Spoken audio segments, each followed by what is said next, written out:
Oh, you know what I love? Sports. Love sports. Sports. When it comes to Texas A&M. Where are you getting this information? Let me tell you.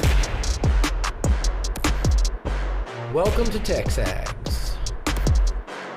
I need to talk a little sports with you, Aggs. David Nuño here with TexAgs Radio. Billy Liucci here on TexAgs Radio. Olin Buchanan. We will develop men, we will graduate players, and we will win championships on the field. The best way for us to win is to do it together. Do you realize everybody knows who you are right now? I think we're coming into this year with a new confidence. Schools are like, we're freaking Texas A&M, man. Like, that's about as pretty a throw-catch combo as there is. I saw the safety roll, the slot fade. I knew where I needed to put the ball. You had no other option but one hand at that point. Yeah, man, 50-50 ball, I got to come down with it. You know, if I'm betting on anybody, it's the Aggies.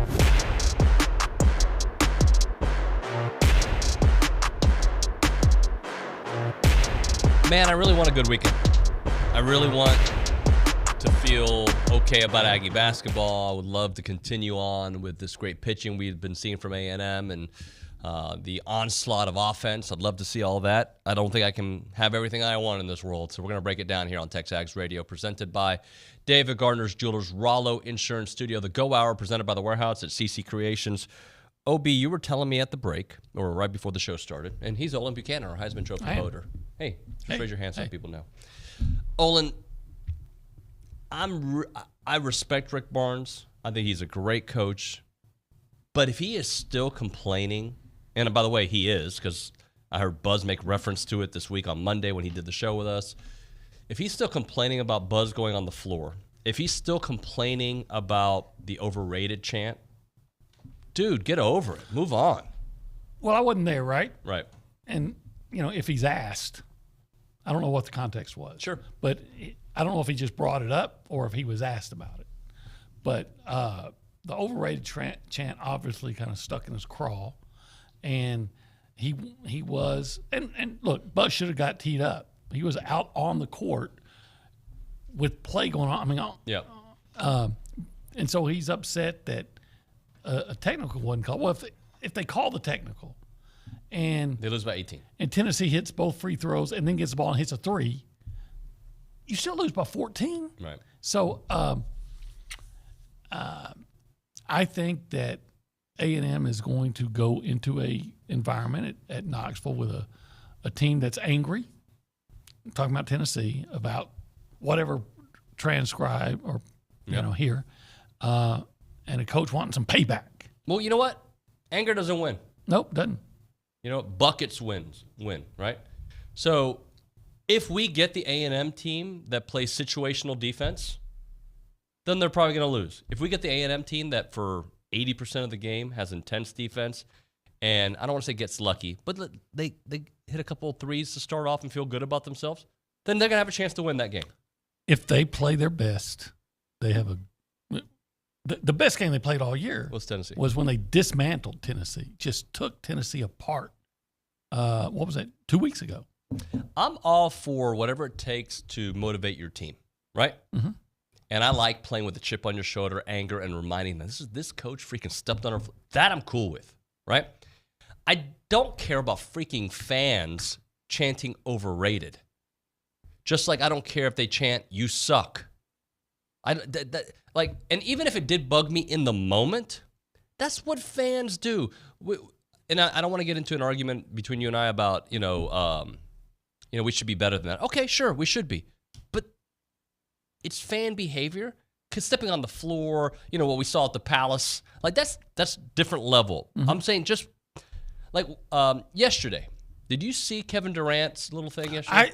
I saw something about it. I tried to watch it, and I couldn't get any sounds, or at least I couldn't hear what was going on.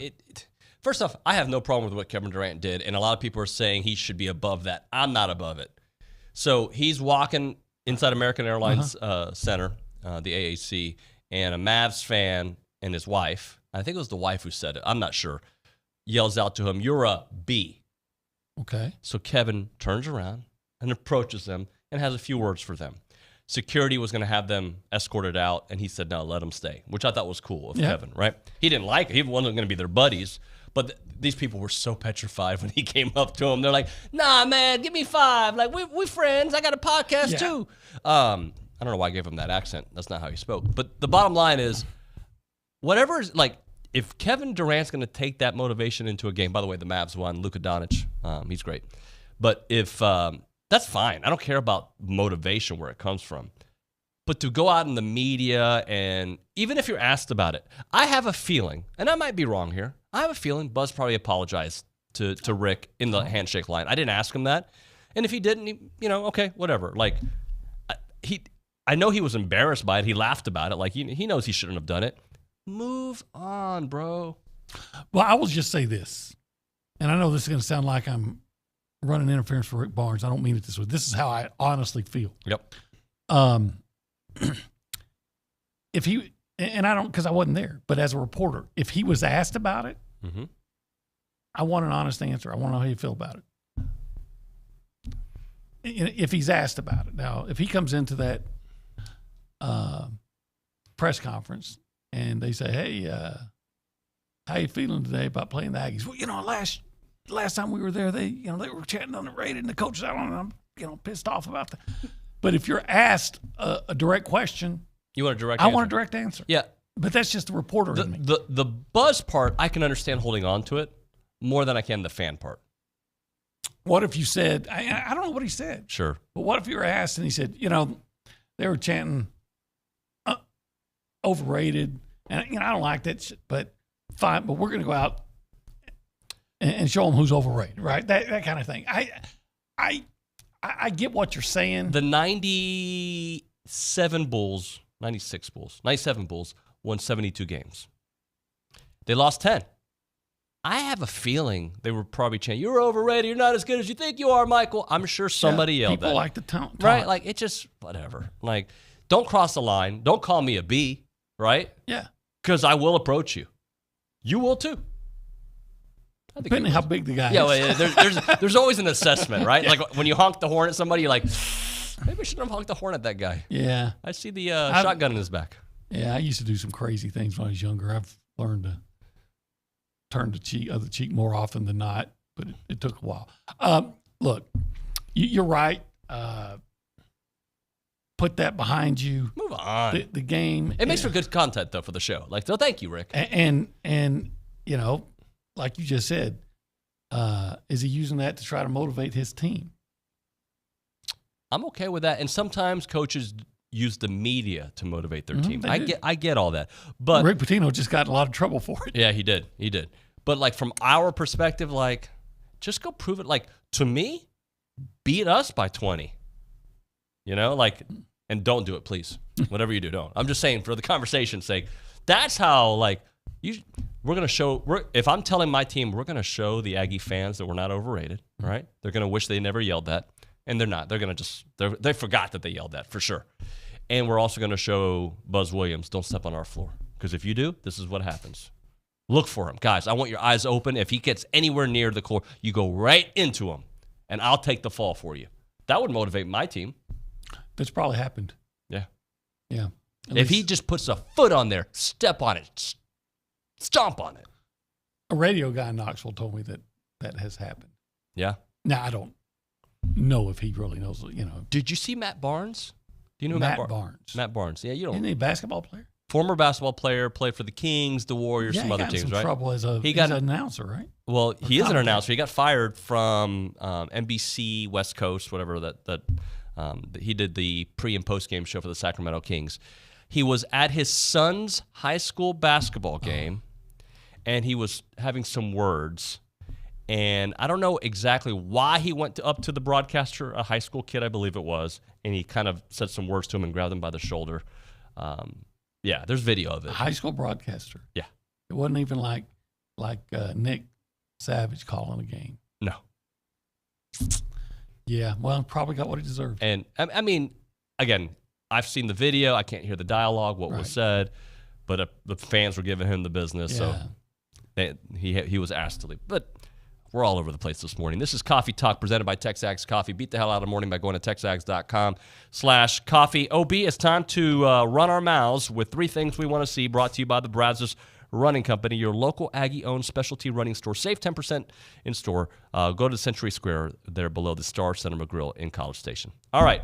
Obi, are you ready for the 3 things we want to see? Yeah. What are 3 things you want to see this weekend, buddy? Well, I want to see, like I did last time when Tennessee came to town, I want to see Wade Taylor and Boots Radford over 20 points. Oh, that sounds very similar to what I'm going to tell you. Yeah. So, because I think you're going to have that kind of. I want to see a strong defensive showing, which I think you got, and I want to see Jace Lavalette hit a bunch of home runs this weekend. God, I think you copied my page. Oh, you got no, it's very similar. But let's get through it. I put they need to score 45 or more. All right, combined Boots and Wade. Okay. But I had our interns kind of do some research this year. When they score 40 or more, combined those two, the Aggies are 5-2. I like their chances. Yeah. Okay. When they score 45 or more, they're 2-1. Wait. Say that again. They're 5-2 when they score 40 plus. 40 plus. They're 2-1 when they score 45 plus. Oh, okay. And they're 2-0 when they score 50 plus combined. I got you. So both of them 25 points. If they both give you 25, they're not losing. And this is honestly I thought I was going to have this morning for coffee talk, but I'll do it here.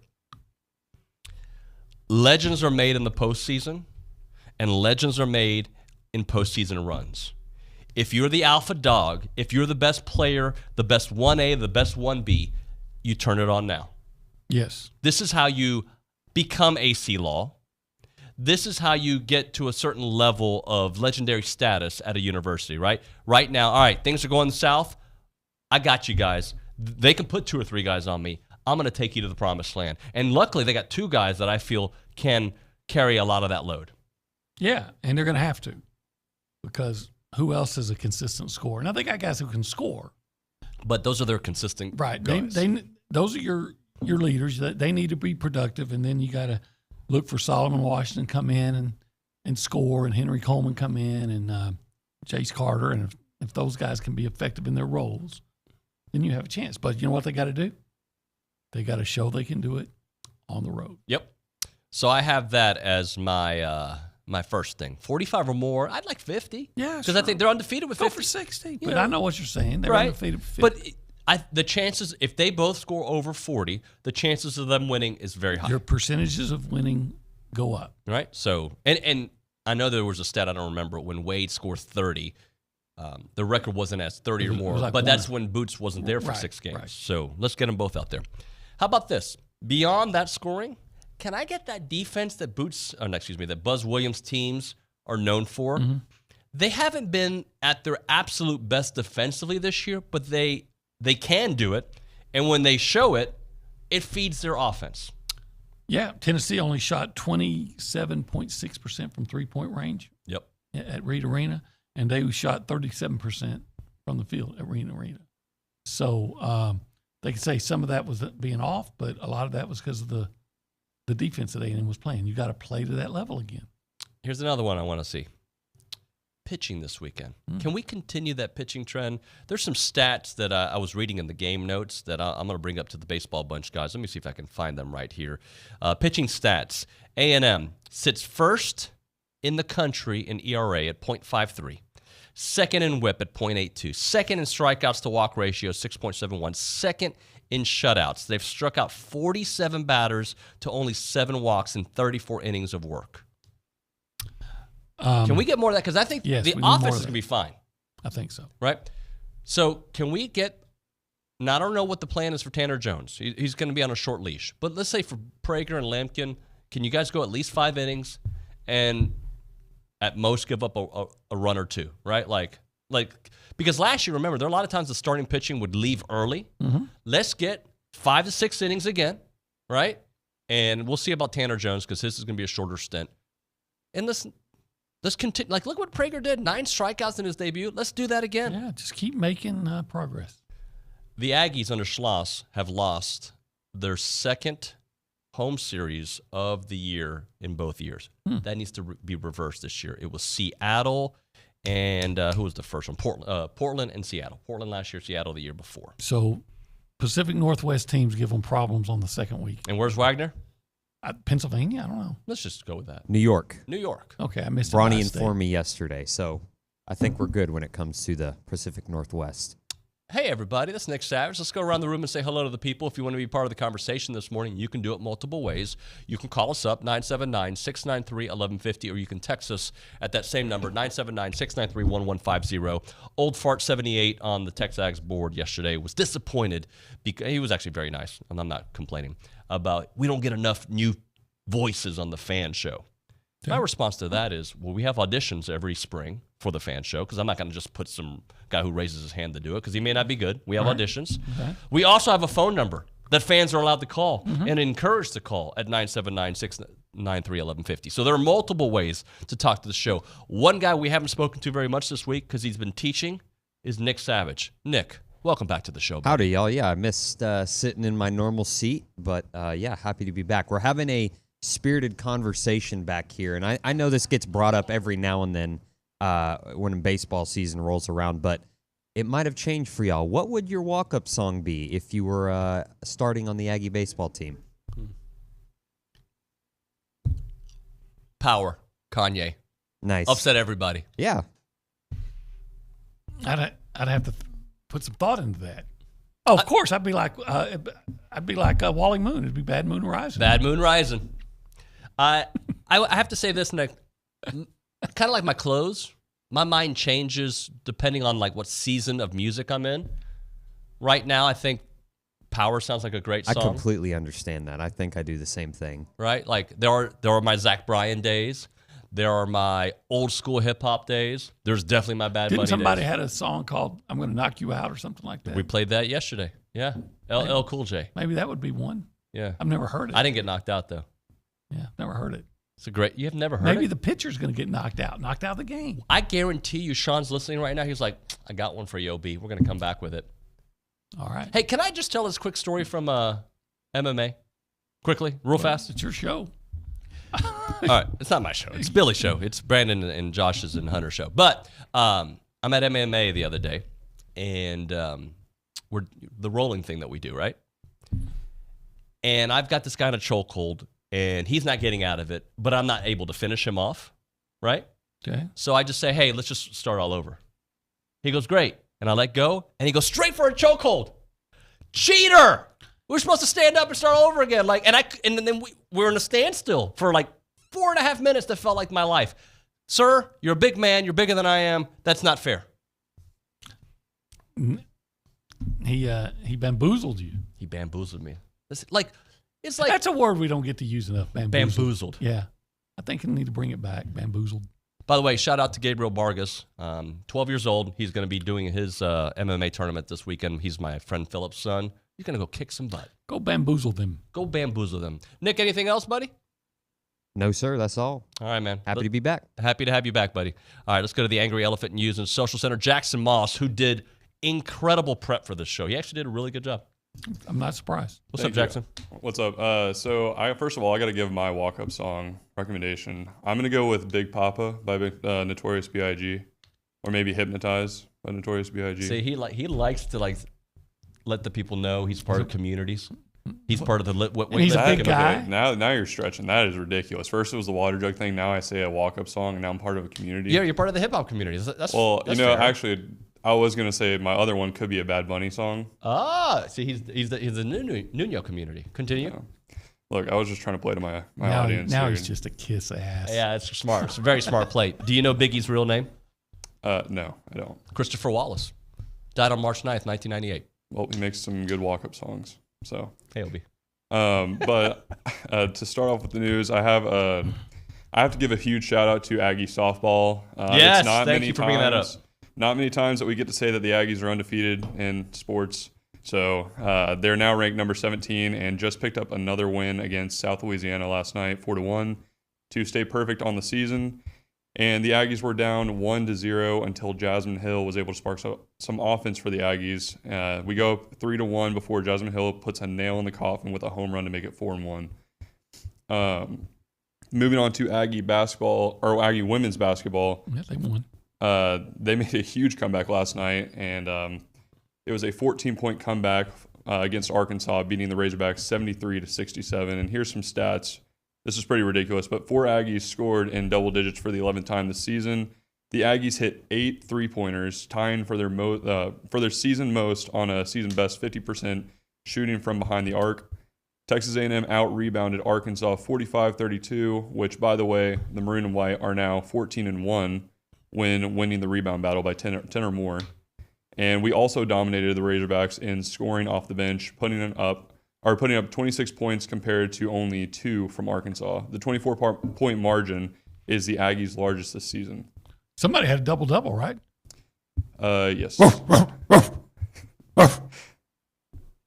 Sorry, what was that? Janai Barker. Somebody asked. I was trying to get my hint. Somebody asked yesterday. I should have brought this up for you to do your equestrian noise. Oh, we're getting there. Don't worry. Okay, Don't worry. But for swim and dive, the 11th ranked Texas A&M women's swim and dive team earned medals in all 4 events of the SEC championships. The Aggies maintained 5th place in the meet with 453 points through day 4. Texas A&M sophomores Baylor Nelson and Connor Foote registered historic performances to return the Aggies to the medal stand and highlight night 4 of SEC swim and dive championships at the James E. Martin Aquatic Center.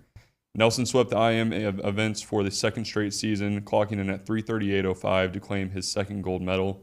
With the victories, Nelson is the first swimmer in both IM events in back-to-back seasons since Florida's Greg Burgess did so at the 1993 and 1994 SEC championships.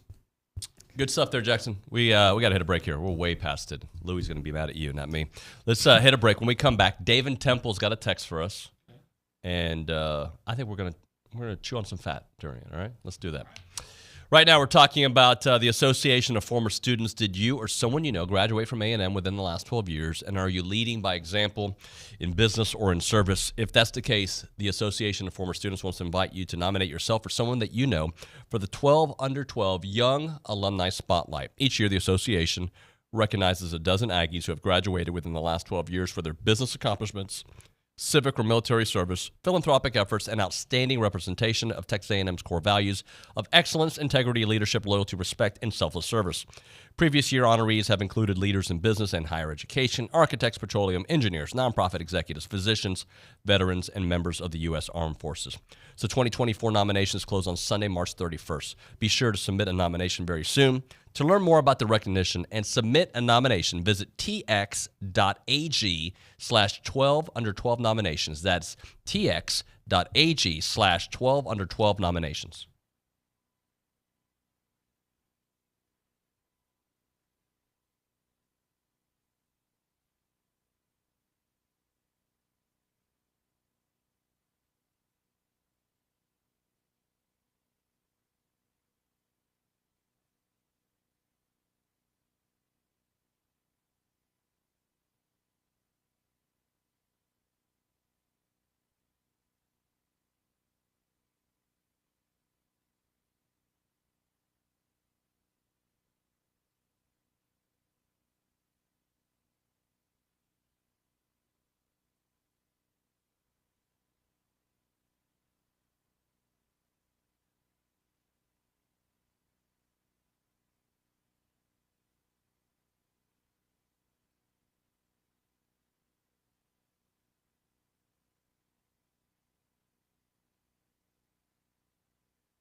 What do you think? It sounds like about 100 other songs I've sang, but it's fine. I can see why people like it. You got to wait for the hook. If you don't hear the hook, you know what I'm saying? Like we'll let it play. The YouTube audience doesn't get to hear it. It's Mama Said Knock You Out. Just let it play for a second. Let's just get to the. Got to get to the hook. Here we go. Turn it up. Turn it up. Yeah. So his mother's quite violent. Yeah. No, Mama's telling. Yes, she's violent. She's taught to knock people out. I'm sure that's what you taught Quinn. Like if somebody touches you, you knock them out. Yeah, if someone is defend yourself. I have no issue with that. I'm glad his mom told him to knock people out.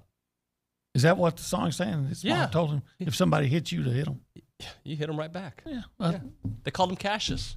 Watch him bash this. I always told Quinn if someone hits you, you hit them back. But if you start a fight, you're going to be in bigger trouble with me. Unless the guy deserved it. Sometimes they deserve it. Nah, there's no reason to start a fight. I agree. TexAgs Radio, presented by David Gardner's Jewelers, Rollo Insurance Studio. Go Hour, presented by The Warehouse at CC Creations. Controversial texter, David Temple. Just kidding, David. Right. Has one for us. Jackson, read it for us there at the Angry Elephant News and Social Center.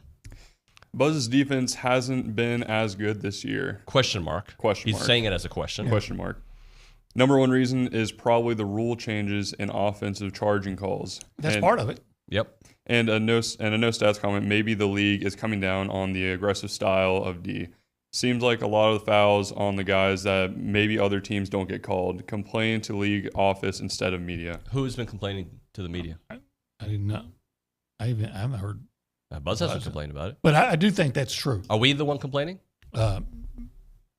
We are the media. Complaining? We're talking about No, something. we're talking about the defense hasn't been good this year, and that is but I think there's a valid point. Absolutely. They draw so many charges in the past, and now they've changed the rules.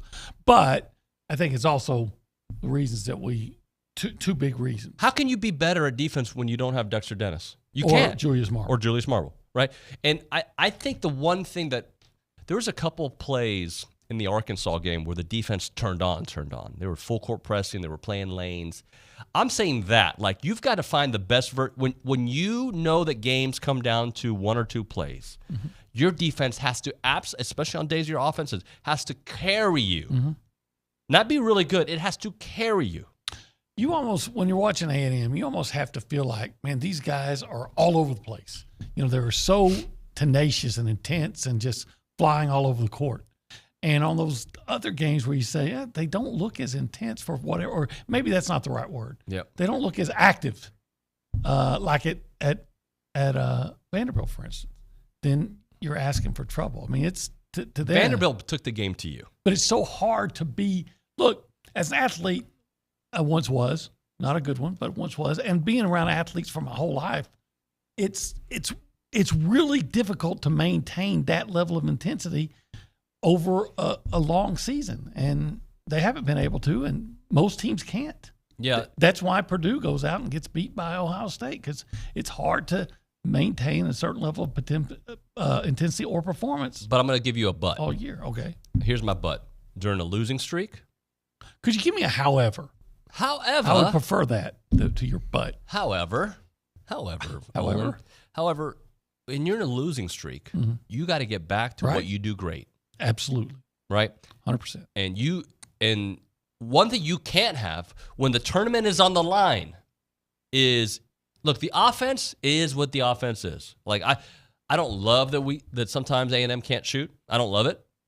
But that's part of who they are. One thing that I do love is that they can bring the defense more often than not, and the intensity. And I'm not saying that they haven't been doing that. I just think Vanderbilt, to me, asserted their will more than A&M did in that game. Here's my question to you. I got an answer. And even Jackson can, and Nick can throw this in if they want to. But my question is, are we finding out that A&M is just quite frankly, not a very good team? Or are they a good team that's going through a bad streak? Because I think right now we don't know. I think they're a good team going through a bad streak, and unfortunately, they're not good enough to overcome a bad streak right now. Okay, so maybe bad team is too harsh. Are they an average team They're an average that's team. Going through or are they a good team going through a hard time? They're an average team, and what does average mean? You have some highs, you have some lows. Their highs are really high. Their lows, pretty low. Not Wofford low this year. It's true. But low. Okay. Like, again, teams towards the bottom of the SEC standings. You can't, if you're trying to make the tournament, you can't lose to those teams at home. You really shouldn't lose to them on the road. You can't lose to those teams when you're a bubble team, because that's how you get out of the bubble. Right. And I look at them and I say, again, they've beaten Kentucky. They've beaten Tennessee. They've beaten Florida.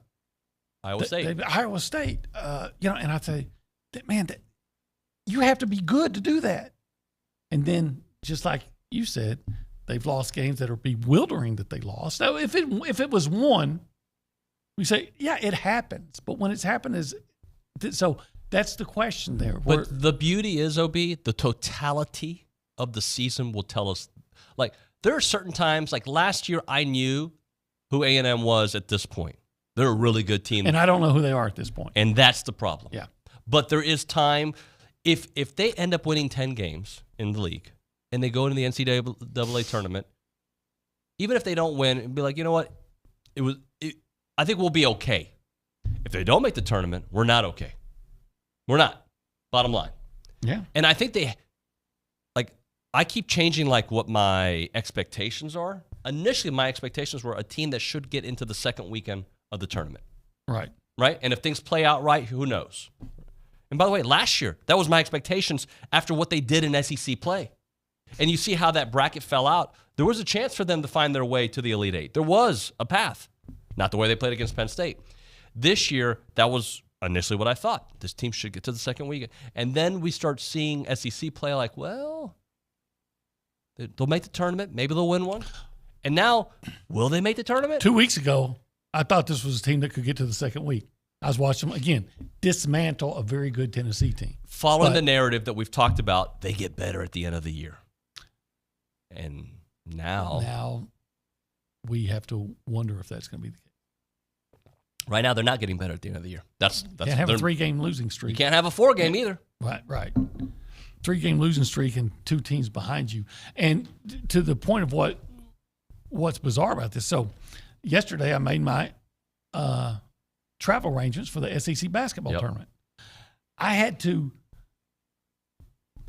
make my flight for the Wednesday, which is the first day, leaving early, because I have to assume I can't assume that they will not.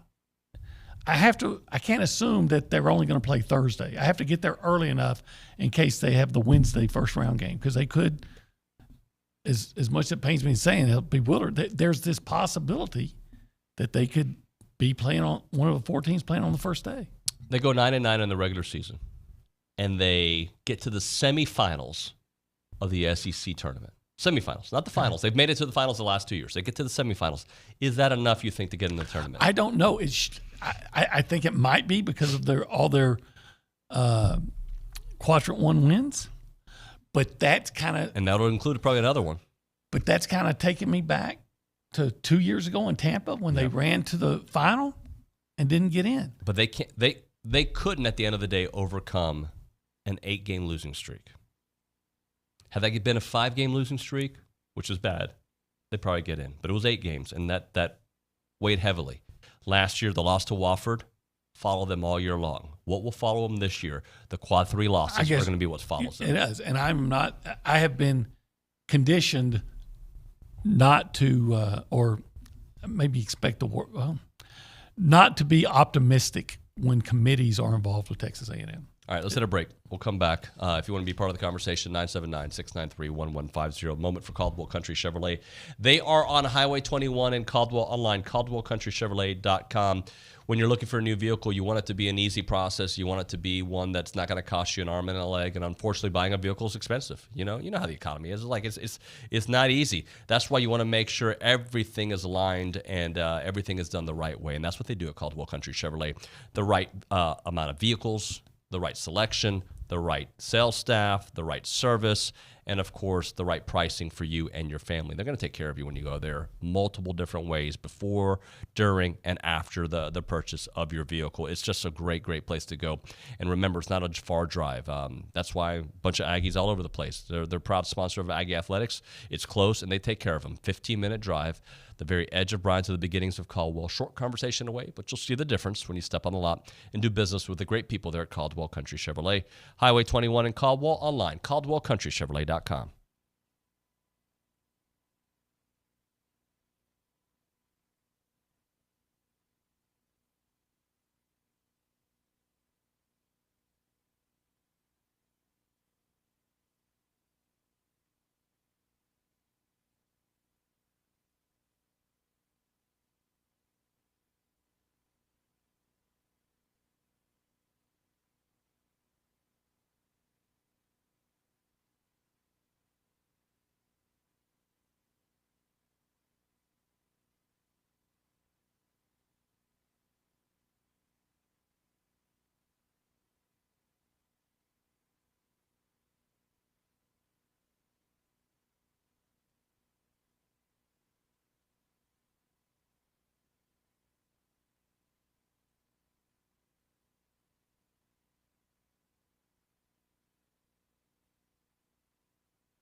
One of your favorites?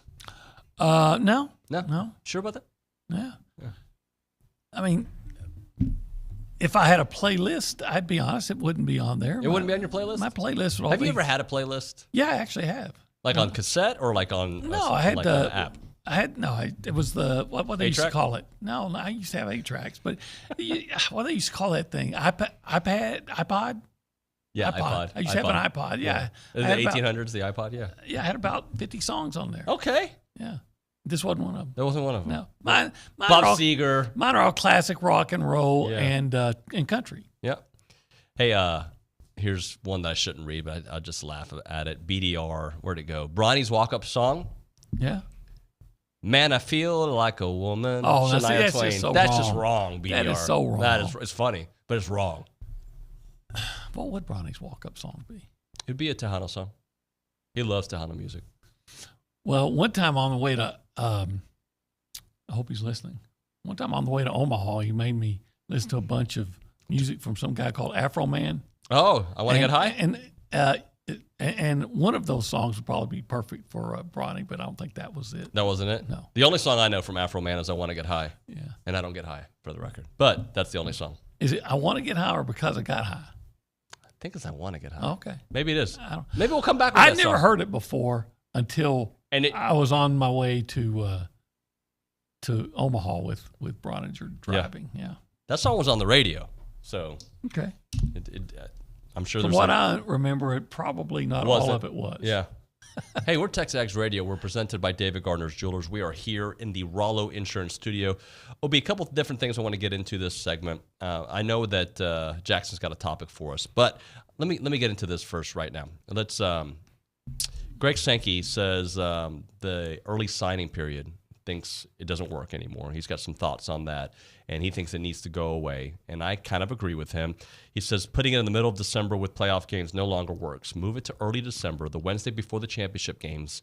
That's the concept. It's in part out of respect to the high school football guys. You've heard some want signing day in June. No one's done any work on that means for high school football. We have a responsibility to listen to the high school coaches. We've heard out the Texas group is what they do not all support that. Everybody has to be attentive to that. So they're saying just go back to the way it was. I said get rid of February, or maybe, but I don't know. I don't like how close that they are, but I do like having an extra day to look forward to. So See, I always thought they should do it like the early signing period should be like in July. If you have some guys that you want to that they're offering, say, hey, right now sign with us, we'll move on. You know, if you you're dedicated to us, we're dedicated to you. Let's just get it done right now. Yeah. July, and then go back to whoever's left signs in February. Because there is too much going on in December. The Big Sky Commissioner, who serves as a chairman to the National Letter of Intent Subcommittee, tells The Athletic there have been advanced discussions about moving the early signing period to Wednesday before Conference Championship weekend. In 2024, that would be December the 4th. Why would the Big Sky Commissioner have anything to say? The Big Sky Commissioner shouldn't even be talking about this. I can't disagree with you, OB. I can't disagree with you. Look, things have to change, and this brings up the other topic, which I don't know if we should maybe wait until Monday because I don't think we have a long time, but there will be a commissioner in college football at some point. And outside of Greg Sankey, who I think most people would like to see as the commissioner, who would you like to see if there is a commissioner of college football? You know, my guy that I admire, and I think he's great for college football and sports general, Oliver Luck. That's one of the names I put on there. I put Oliver. I put Nick Saban as a question mark, which he wouldn't want to do it. But I think Nick does. When he speaks, I think he has college football's best interests. I know a lot of times it's for Alabama, but I do think he's got college football's best interests.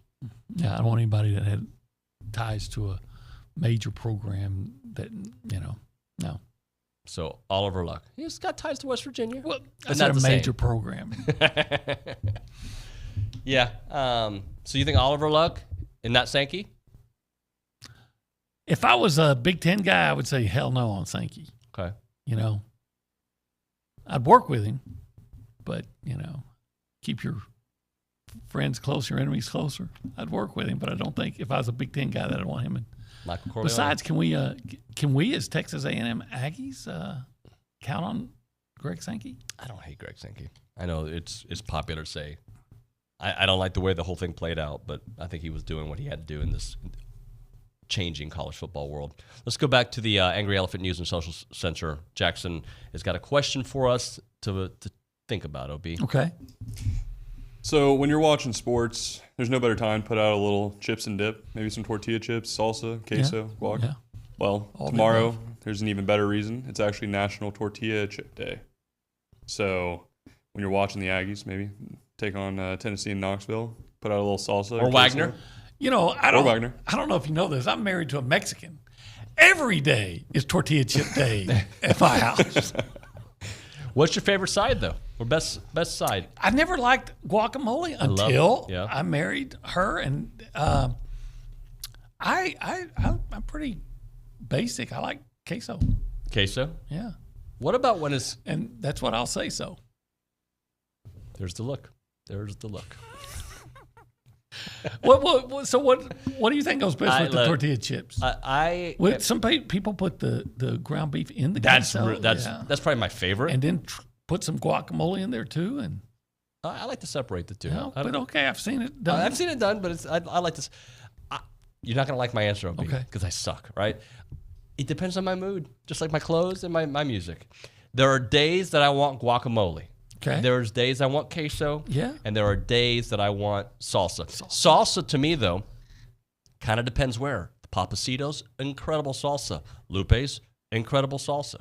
There are certain places I like the salsa. You know, there's a place near the mall, and I don't know if we can say the name, but I like their food, even though sometimes, because I like to chew on my food, I like it to be chewy.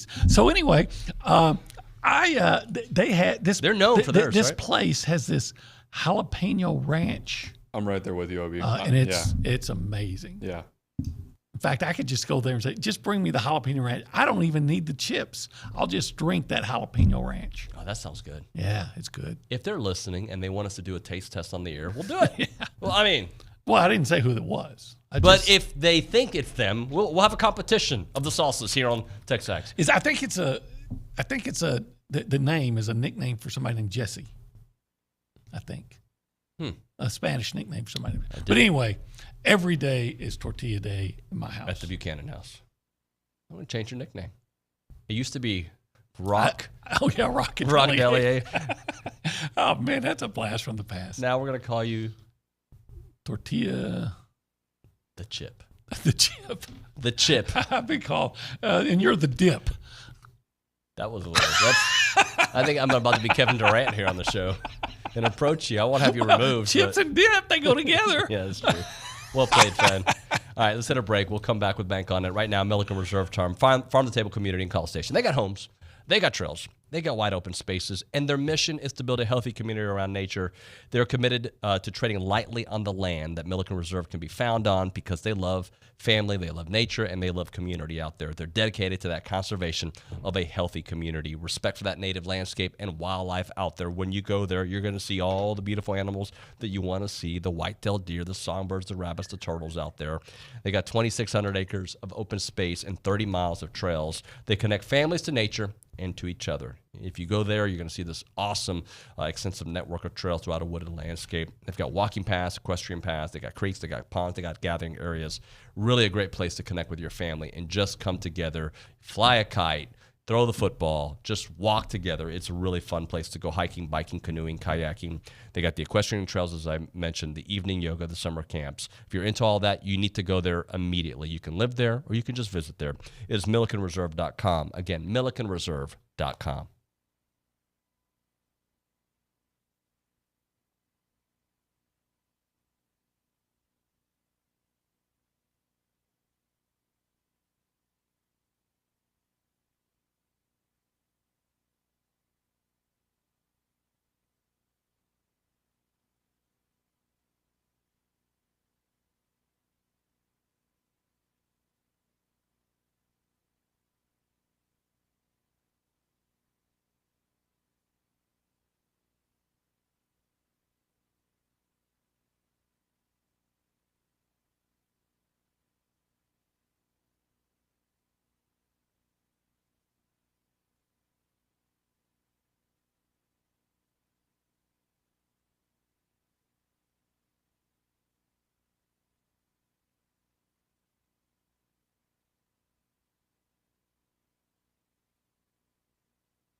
Hey, everybody. A little long intro there for Shania. Yeah.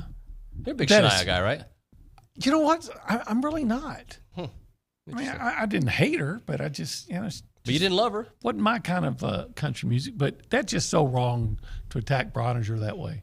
Oh, I think Sean was just playing the song. But it's like I was always saying, if you get your feelings hurt easily, don't work at TexAgs because you're not going to get any slack. It is TexAgs Radio. We are presented by David Gardner's Jewelers, Rollo Insurance Studio. Closing of the Go Hour, presented by the Warehouse at CC Creations. Maroon never looked so good with Maroon U. Time to bank on it, presented by Vera Bank. Authentic relationship-based banking built for real life. Go see Joel Jackson and the team. Learn more at verabank.com. What are you banking on? I'm banking on kind of a repeat of last week at Bluebell Park. I think you're going to see a lot of home runs, a lot of them. Yeah. Jace Lavalette maybe, he may have five more, And 5 more? Well, whatever. I think you're going to see good pitching again. I think you're going to see a team that just works over lesser teams. I could see Jace. So Jace is 4 homers away from 30 in his career at Texas A&M. I could see a weekend where he reaches that number. On his way to 30-plus this year. Yeah, I'm putting probably too high of expectations on this young man, but that's just the kind of run he's on, and why not? Well, I would think, what are his what is it, average home runs, slugging percentage, whatever, since SEC play started last year? Ridiculous. Right? So it took him a while as a freshman to get uncorked, but since he's done it, he's just been a consistent masher. He's got 11 RBI on the year already. But, I'd love to really see beyond that. What's that? I'd love to see another 9 strikeout performance from Ryan Prager tonight. That'd be awesome. And, of course, I would love to see A&M put an end to that 3-game losing streak up in the basketball side of things. And winning streak, because I think Tennessee's on a 3-game winning streak. So reverse course against the Tennessee Volunteers. It's going to be hard up in Thompson-Boling, but this team is talented enough to do it. Let's say they go to Knoxville and they win. They sweep that series. How much better on Monday are we feeling about, hey? Infinitely. We're still not doubtful. We're still worried because it's the way the season's gone, right? You never know what's going to happen. Mm-hmm. But you all right, we're back to 500. We got some winnable games ahead. Let's go. It's true. But right now, you're kind of like, the Forrest Gump chocolates, right? Yes, sir. Never know what you're going to get. Yep. All right, thank you, OB. Appreciate you. Have a great weekend, buddy. When we come back on TexAgs Radio, we're going to talk a little around Aggieland, around SEC, and then the baseball bunch for 40 minutes. We're doing it a segment earlier, and we're going to go almost the whole hour. They've earned all that extra time. They've done pretty good. We'll come back with more here on TexAgs.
It's on me. You were jamming, right? I was. Nick's trying to catch me off guard. A little John for you. You big Little John fan? Yeah, that song just takes me back to 7th grade. Is that when this song came out? Yeah, or maybe not came out, but when it was really popular. Yeah. I was in cheer back in the day, and we would have. You would snap your fingers. I remember the dance we did to this song, so this is just. Well, why don't you show us? I'm okay right now. You sure? Maybe off camera. I think our YouTube numbers will finally get to the 15,000 subscribers if you did that. Yeah, we need to get there. All right, if we get to 15,000 subscribers by the end of the show, I'll do my little. The last segment, you'll do the dance. Sure, yeah. Everybody listen. Kay Naegeli will dance. What? Long shot, you'll do it? No, long shot. What are we at right now? We're just at 14,000. 14,000? So we need 1,000 more today. Okay, yeah, we'll see about that. All right. All right, let's make it even more interesting. What else will you do for the audience? Actually, me and Bronny was looking for a reason to bet me on something, but we'll leave the... I have to wear a shirt on radio if I lose a bet, but I'm not going to say what specific shirt is, but... Never mind. Let's get to 15,000 subscribers just for this. I'll hit the dance. By the end of the show? I'll make Liucci do it with me. Yeah. Okay. That's a great idea. Maybe you too. No, that's not how it works. Okay. It is TexAgs Radio. We are presented by David Gardner's Jewelers. It is the Rollo Insurance Studio, and it is now time for Around Aggieland, presented by Norman G. State Bank. Norman G. State Bank, rock solid bank in the website, normangstatebank.com. Subscribers, come on. YouTube, right now. Everybody listening. Do it so Kay Naegeli has to dance on the show. All right. What do we got going on? First of all, big shout out to my mother. It is her birthday today. Happy birthday. So I have to shout out Lori. Also, before we get to Around Aggieland, I wanted to bring up something because I don't believe it's been brought up on the show. NCAA women's volleyball just approved a big new rule that I know a lot of people may not be accustomed to what goes on and stuff. So I just wanted to read it because it is kind of a big deal. And I was thinking if this big of a rule change happened in collegiate football or collegiate basketball, people would be very awake about it. Okay. So basically, the NCAA playing rules are basically saying that players can contact the ball with. Hold on, let me read this. Hello. Right. To contact the ball more than once with any body part in a single attempt on the team's second contact. So if hold on. So if anybody, you can kick it. No. So do you know what a double is? Like whenever they call a double in volleyball, it's basically when the setter goes up and their hands are just a little off. Yeah. So they called it up. That rule is no longer. That's what that is saying. You can do a double. Yes. But it's interesting because that's what setters have worked for their entire time is to perfect their sets so they won't get called for doubles. And now it doesn't even matter.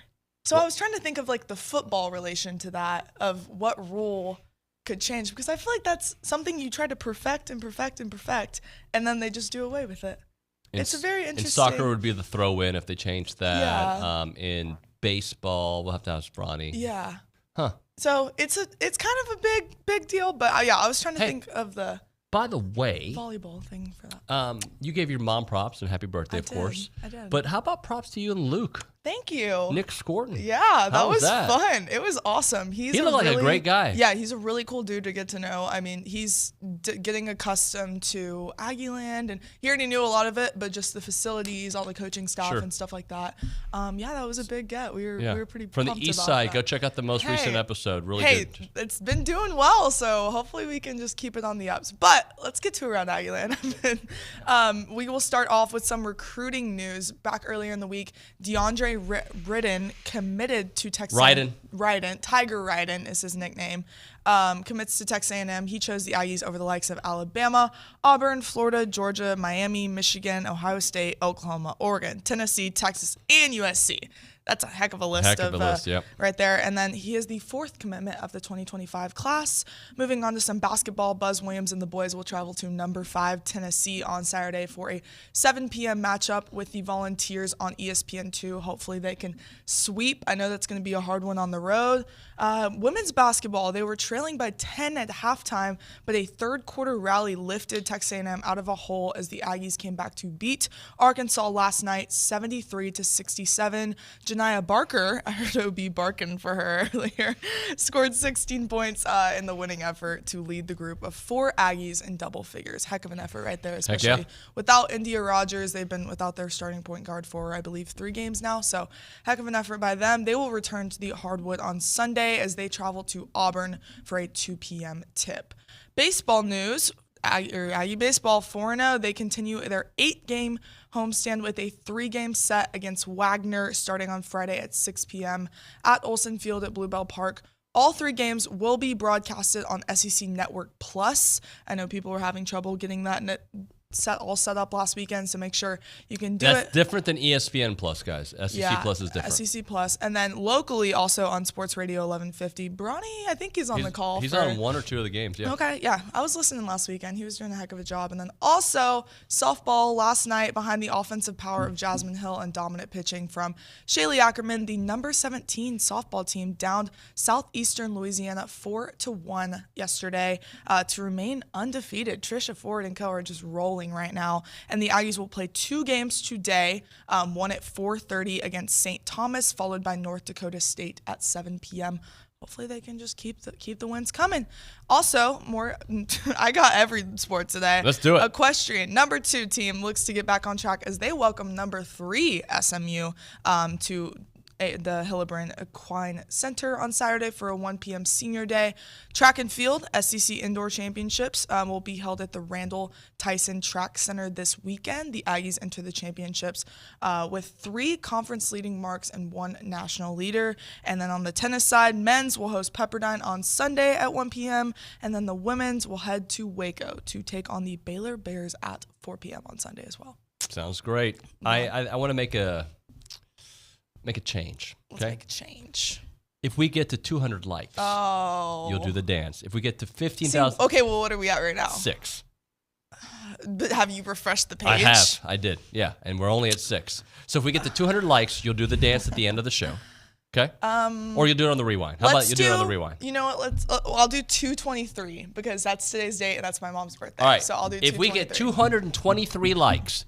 Kay Naegeli will do the dance that we're talking about. I will do the dance, and I will if we get to attempt to get Liucci. We're not going to get to 15,000 subscribers today, but if we did, we'll go even further. The Olin, myself, Billy, everybody involved in the dance. Okay. Thank you, Kay. Appreciate you. Of course. All right, we're going to do more around stuff around the SEC as we go to Jackson Moss at the Angry Elephant News and Social Center. You've got some little tidbits for us. Yeah, so when it comes to women's basketball, South Carolina is still being South Carolina. Number 1 South Carolina clinched a share of its 3rd straight Southeastern Conference regular season championship with a 72-44 win over Alabama on Thursday night. Coach Dawn Staley's 600th career win. On the baseball side of things, the SEC still has 6 teams in the top 10 rankings. Our Aggies are currently sitting at number 8 per NCAA's website rankings. And this kind of counts as SEC news, but it's more of an Aggie shout-out because he is representing the SEC and representing it well. Jay Slavulette is currently leading the nation in home runs. If you didn't know it after last season, I can confirm it already this season. This guy absolutely hates baseballs. But now to switch up and go over to some football news. The SEC had the 2nd most invites to the NFL Combine with 89. Right behind the Big Ten, who had 90. And it's pretty weird to not see the SEC completely dominate in terms of combine attendance for once. But moving over to Alabama and what's going on with Kalen DeBoer, taking his new job as head coach. Alabama announced who will be taking charge of the team's offensive coordinator roles. Nick Sheridan will be the offensive coordinator and QB's coach, while Jamarcus Shepard will be the co-offensive coordinator and the wide receivers coach. While we're talking about Alabama, Kalen DeBoer picks up another huge player in the portal. Keon Sabb will be transferring from Michigan to join DeBoer and the Crimson Tide and helps strengthen the Alabama secondary. And slowly but surely, David, this Alabama team is looking more and more talented as this offseason continues. And if I'm an Alabama fan, I'm getting a little bit more confident. Yep. So far away, I don't know. It's again, I have said this a few times. We're in a different world of like predictions, and how does anybody know how anything's going to go? Like last year, we thought the demise of Alabama was going to come, especially after the Texas loss and the quarterback play that they were getting, and they ended up in the playoffs. So who knows? I do want to pay off some of the texts that have come in about songs, walk-up songs on there. Durham Doc, a loyal listener and also a big baseball fan. He's a fan of all Aggie athletics. Says walk-up song would either be David Allan Coe, "You Never Even Called Me by My Name," or Black Sabbath, "Iron Man." That's a Nick Savage song for sure. You got to be a Black Sabbath guy, right, Nick? Yeah, for sure. I mean, you can't You can't like heavy metal and not like them. Quiet Riot? No, that's not heavy metal. What's okay? I know I'll get hate for that, but sorry, that's not very heavy. Well, Twisted Sister. No, I mean, again, they started the movement, but Megadeth. Again, I mean, they're if fine. they started the movement, then they are the ones who originated the music. But heavy music has gotten a lot heavier since those acts have been around, and that's kind of the stuff that. What makes it heavier? Like the lyrics, the language, the what? Lyrics and tones and speed of it. I think. What are like? I'll what show are you subject examples matter? at the break. Give me a subject matter. No. It's kind of similar to like some like gangster rap. They kind of talk about the same Talking things, about yeah. like if you step into my house kind of stuff, like you're gonna get beat up. In a way, yeah. Huh. Yeah. Here's one from a 979. Big Gun, AC/DC from C2 Cool. Ag 99. I like that one. Is AC/DC heavy Yes. metal in your opinion? Yeah, well, hard rock, but yeah, they are. I listen to them probably more than any of the acts you've just listed. Pantera from Gabe G. Oh, yeah, I like it. Dallas area group, right? Yeah, they're from Texas. And didn't one of the guys die? Yeah, he got shot on stage at a concert. I don't know where, but yeah, that happened. Not I don't know when either, but yes. I'm reading a lot of the chat, and look, we're going to continue talking basketball. We're going to continue talking baseball. We're going to talk obviously all the sports, right? But people are asking, is it time to move on from basketball and go straight to softball and baseball? And no, the answer is no, guys. We're in the middle of conference play with 5 games left, not more than middle.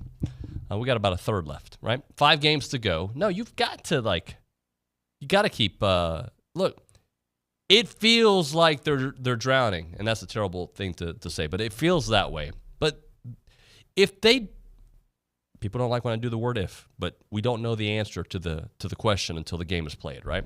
If the Aggies go into Knoxville and win that game, it does not fix everything. Absolutely not.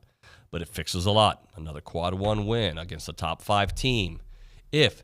Now, I know most of you are not betting for them to go and win that game. Pull up the schedule again, though, Nick. There is still time to make up. I'm sorry, South Carolina at home, A&M's going to win that game. Telling you today, right? As long as they don't have a demoralizing game against Tennessee where there's the carryover from the 4-game losing streak. Hopefully it's not a 4-game losing streak. Hopefully they start a winning streak to close out the season. But I think South Carolina, and Coach Tom Schuberth told me this weeks ago. He goes, they're about to start losing some games. They were in the lead for the SEC not that long ago. You take care of business against them. You should go on the road and beat Georgia. You should beat a lot of teams you haven't beat, but you should. You get yourself a 2-game win streak right there, potentially 3-game win streak. Again, there is enough time to feel different about this team. This is not a gambling show. It's not a betting show like what I would be betting. I do know that A&M seems to find ways to fix their issues throughout the years. If they find ways to fix their issues, and right now, what has been their biggest issue the last couple games? I don't have the stats in front of me, Jackson. Look at what Wade and Boots are scoring the last 3 games, right? Just kind of give me their numbers. Just do a game log for Wade Taylor and for Boots Radford. And I think Boots had a nice game in Vandy, if I remember correctly. But after that, they've both been struggling. But you get those guys back on track, and why wouldn't they get back on track? They're that level of player.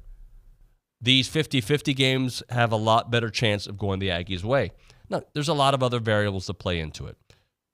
But you can't have the kind of games that those guys have been having recently and win, right? So that's why I say I don't put all the pressure on Wade and Boots, but I will put the pressure of you guys are the stars, the leaders of the team. You're going to have to deliver. And you're going to have to deliver against a hostile crowd that's going to talk about you being overrated and you should have been, you should be a top 25 team and you're not there, and they're going to be giving your coach the business as well. But if those guys can step up and do what we're accustomed to seeing from them when they're at their best, maybe not even at their best, when they're at their really good, then A&M's going to have a great chance to win this game. Jackson, you got those stats in front of you? Yeah, so I got the game log right here. You were asking about Vanderbilt specifically for Wade, or was it Boots? I wanted the game log for both Wade and Boots the last 3 games, but you just tell me what you got. Yeah, so the last 3 game averages for Wade is 17 points, and for Boots it was 13 points. actually might have that flipped, but which is actually, is that flipped? I think that's flipped actually. Okay, because think about that for a second. If it is flipped, just confirm that. Wade has been averaging 19 points a game, and that's 6 points under his average. And I believe Boots averaging 15. What'd you say Boots was averaging in the last 3 games? It was 13 and 17. Boots was averaging 13, and Wade was averaging 17. Okay, so that's, again, a couple possessions each worse. How much did they lose by Vandy? How much did they lose by Arkansas? Again, the Alabama game is what the Alabama game is. But that is that's definitely a storyline here in this. All right, we're going to turn our attention for the remainder of the hour to baseball. The baseball bunch guys in studio. Scott Clendenin will be on the phone. We'll have Richard here. We'll have Brauninger here. We'll get into some real baseball topics. Right now, though, don't replace it, lift it. Call up Ascend Concrete Lifting and Support at 979-933-8527. They are locally owned, Aggie operated, and they're going to provide an easy, clean service at half the price of replacement. So if your driveway is jacked, I like to use the word jacked in this situation. If you've got some concrete that's higher in certain levels that is potentially dangerous for older folks in the area, or you just don't like it, you want to play basketball in the front, on your driveway with your kids, and you can't because the driveway is all messed up, have the good people there to Ascend Concrete Lifting and Support fix it for you. They'll lift it at a fraction of the cost of replacement. Replacing a driveway. A friend of mine just did it in Dallas. He said it was $15,000, right? How about a fraction of that cost to have it and feel brand new, and it'll be done in a couple hours? It's quick. In and out. That's what they do there. Brian Dickerson is an Aggie. He's been doing it for a long, long time. The company overall has been doing professional construction work for over 60-plus years. 979-933-8527. They are local. They are statewide. They are nationwide. Residential, they'll provide an honest opinion regarding your residence, lake house, or any home dwelling. You got commercial, obviously factory floors, apartment complexes. They'll tell you the void fill, the soil compaction, the stabilization. You've got the industrial, municipal, roads, highways, and bridges and approaches out there. Again, a fraction of the cost at Ascend Concrete Lifting and Support. 979-933-8527.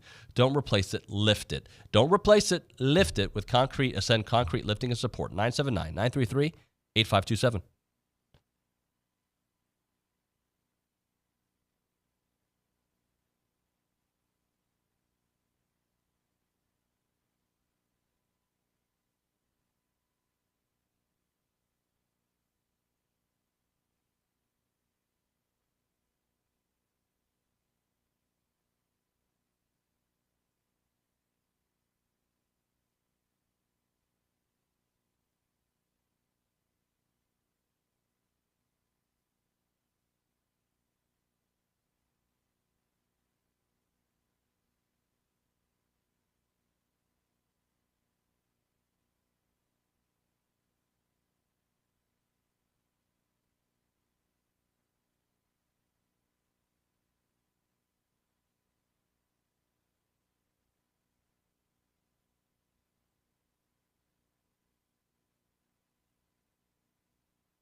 TexAgs Radio, presented by David Gardner's Jewelers Rollo Insurance Studio.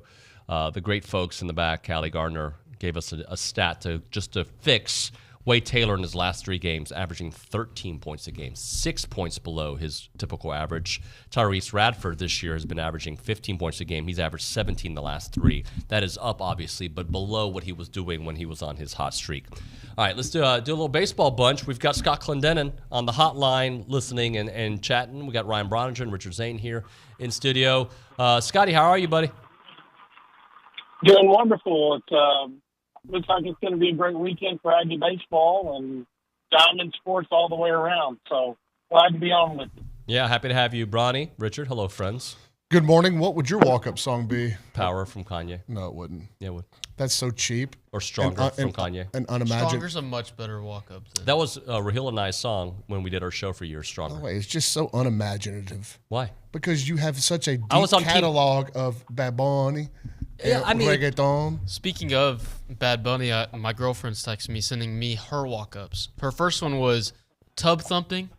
No, absolutely not. Chumbawamba? Yeah, and then she sent me Tati me pregunto. Oh, Titi me pregunto. Yeah, Titi. That's that song. That one's on the TexAgs playlist, so we By got the to way, come back with banger. That song is about all the women around the world I'm pretty that he sure. has been friends with. I'm pretty sure Freddie Freeman, the all-star first baseman of the Los Angeles Dodgers, used it last year as his walk-up. One of Scotty's favorite songs as well, right, Scott? Actually, Scotty Doesn't Know from Euro Trip is my walk-up song. That is a banger. Well done. Well, guys, let's start off. And Scotty, you're on the phone. I'll let you go first here. Just how are we feel? Obviously, I know we're all feeling good, but let's just kind of give us some thoughts on what the first weekend of Aggie baseball could mean moving ahead. I think we've seen the physicality in the lineup offensively. Pitching, Max Wiener has done a wonderful job. I've loved the way he's called games. They haven't got all the arms out there yet. It didn't help. We got a run rule in there that's kind of taking some innings off the back in the game, pointing in a positive direction, like the defense. And, it's still early, but I've liked both of the Southland teams that they may not be Southland anymore. Who knows? But I like both of the teams they played. And I like that Wagner coming in this weekend, whereas may not be as talented as some teams that A&M could play right now and maybe play next weekend. Them being projected as an upper division team, they're going to bring a different edge as far as, hey, we're here to get better so we can go win a conference. And some other teams aren't really in that position. So I like where the Aggies are right now. Richard, how you feeling about things? I mean, what's not to feel good about? Pitching's looked great, and the offenses looked as expected so far. I'm like Coach Schlossnagle said yesterday on the radio interview with you, David. I'm most pleased with their ability to throw strikes. 47 strikeouts to just 7 walks through 4 games is really, really impressive. The Max Wiener effect is in full force, at least through the first week of the season, and now it's just about continuing that because, as Bronny's getting ready to say, there are no trends yet. 1 week does not make a season. Yeah, I would agree with all that. I think we've seen glimpses of this lineup's physicality, obviously with Jason, Braden, and Hayden. But, there's still a lot more juice in this lineup that we haven't seen. Mm-hmm. Gavin Grahovic has had an outstanding approach. There's a lot of homers. There's a lot of future homers in Gavin Grahovic. When I look at how things have started in terms of the schedule, this is tough for me to say. I don't think that's a great McNeese team. They're not nearly as physical as they have been in the past. They ran out a couple of arms that I thought were elite to very, very good mid-major arms, most notably on Saturday. But then I thought when UIW came in here and I got there early and watched them take batting practice, very physical. And I was really impressed with the way their kids moved around and just the overall aesthetic of their lineup. And when you looked at some of the names in there, they were kids that had been really highly recruited out of high school. I know Nolan Kane and Jim Schlossnagle had recruited the 4-hole hitter whenever he was coming out of high school, coming out of DFW. So I thought UIW was a better test. I had a good idea of what Justin Lampkin, Ryan Prager, and Shane Sadeo were going to do starting games. Like, those guys throw strikes. the biggest question mark on the mound that's been answered, not been answered, but the biggest positive development on the mound so far has been the outing of Chris Cortez on Tuesday night. No doubt about that. And we certainly need to go deeper into that. How do they avoid second weekend struggles that we've seen the first couple of years here? They start off great.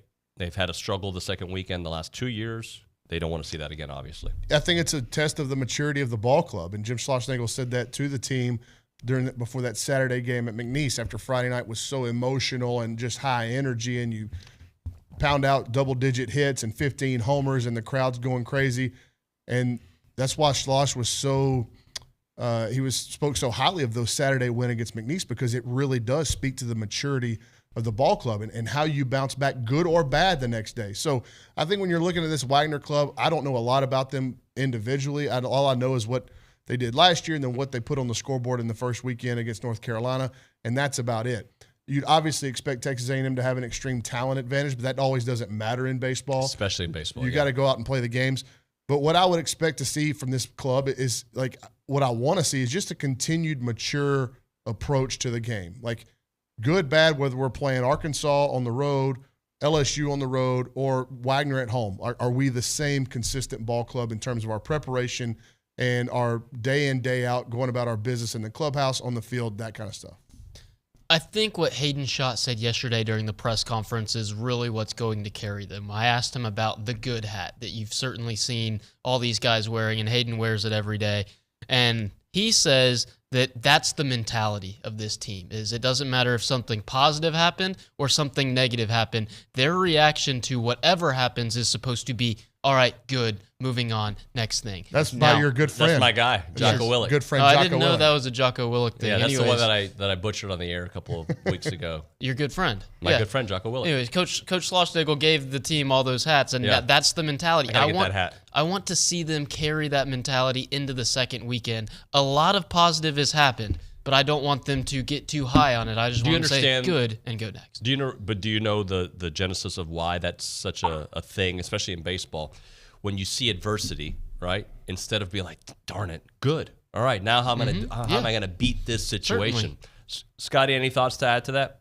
Well, I also think that some of the times these second weekends, the opponents now have actual real tape on you. It's not just what they have as far as in the past, and they're making adjustments. I mean, what kind of fastballs are some of these guys going to see? And I thought Brauning did a good job talking about it on the radio last weekend, was the fact that, hey, here's a guy that doesn't look like anybody you can pitch.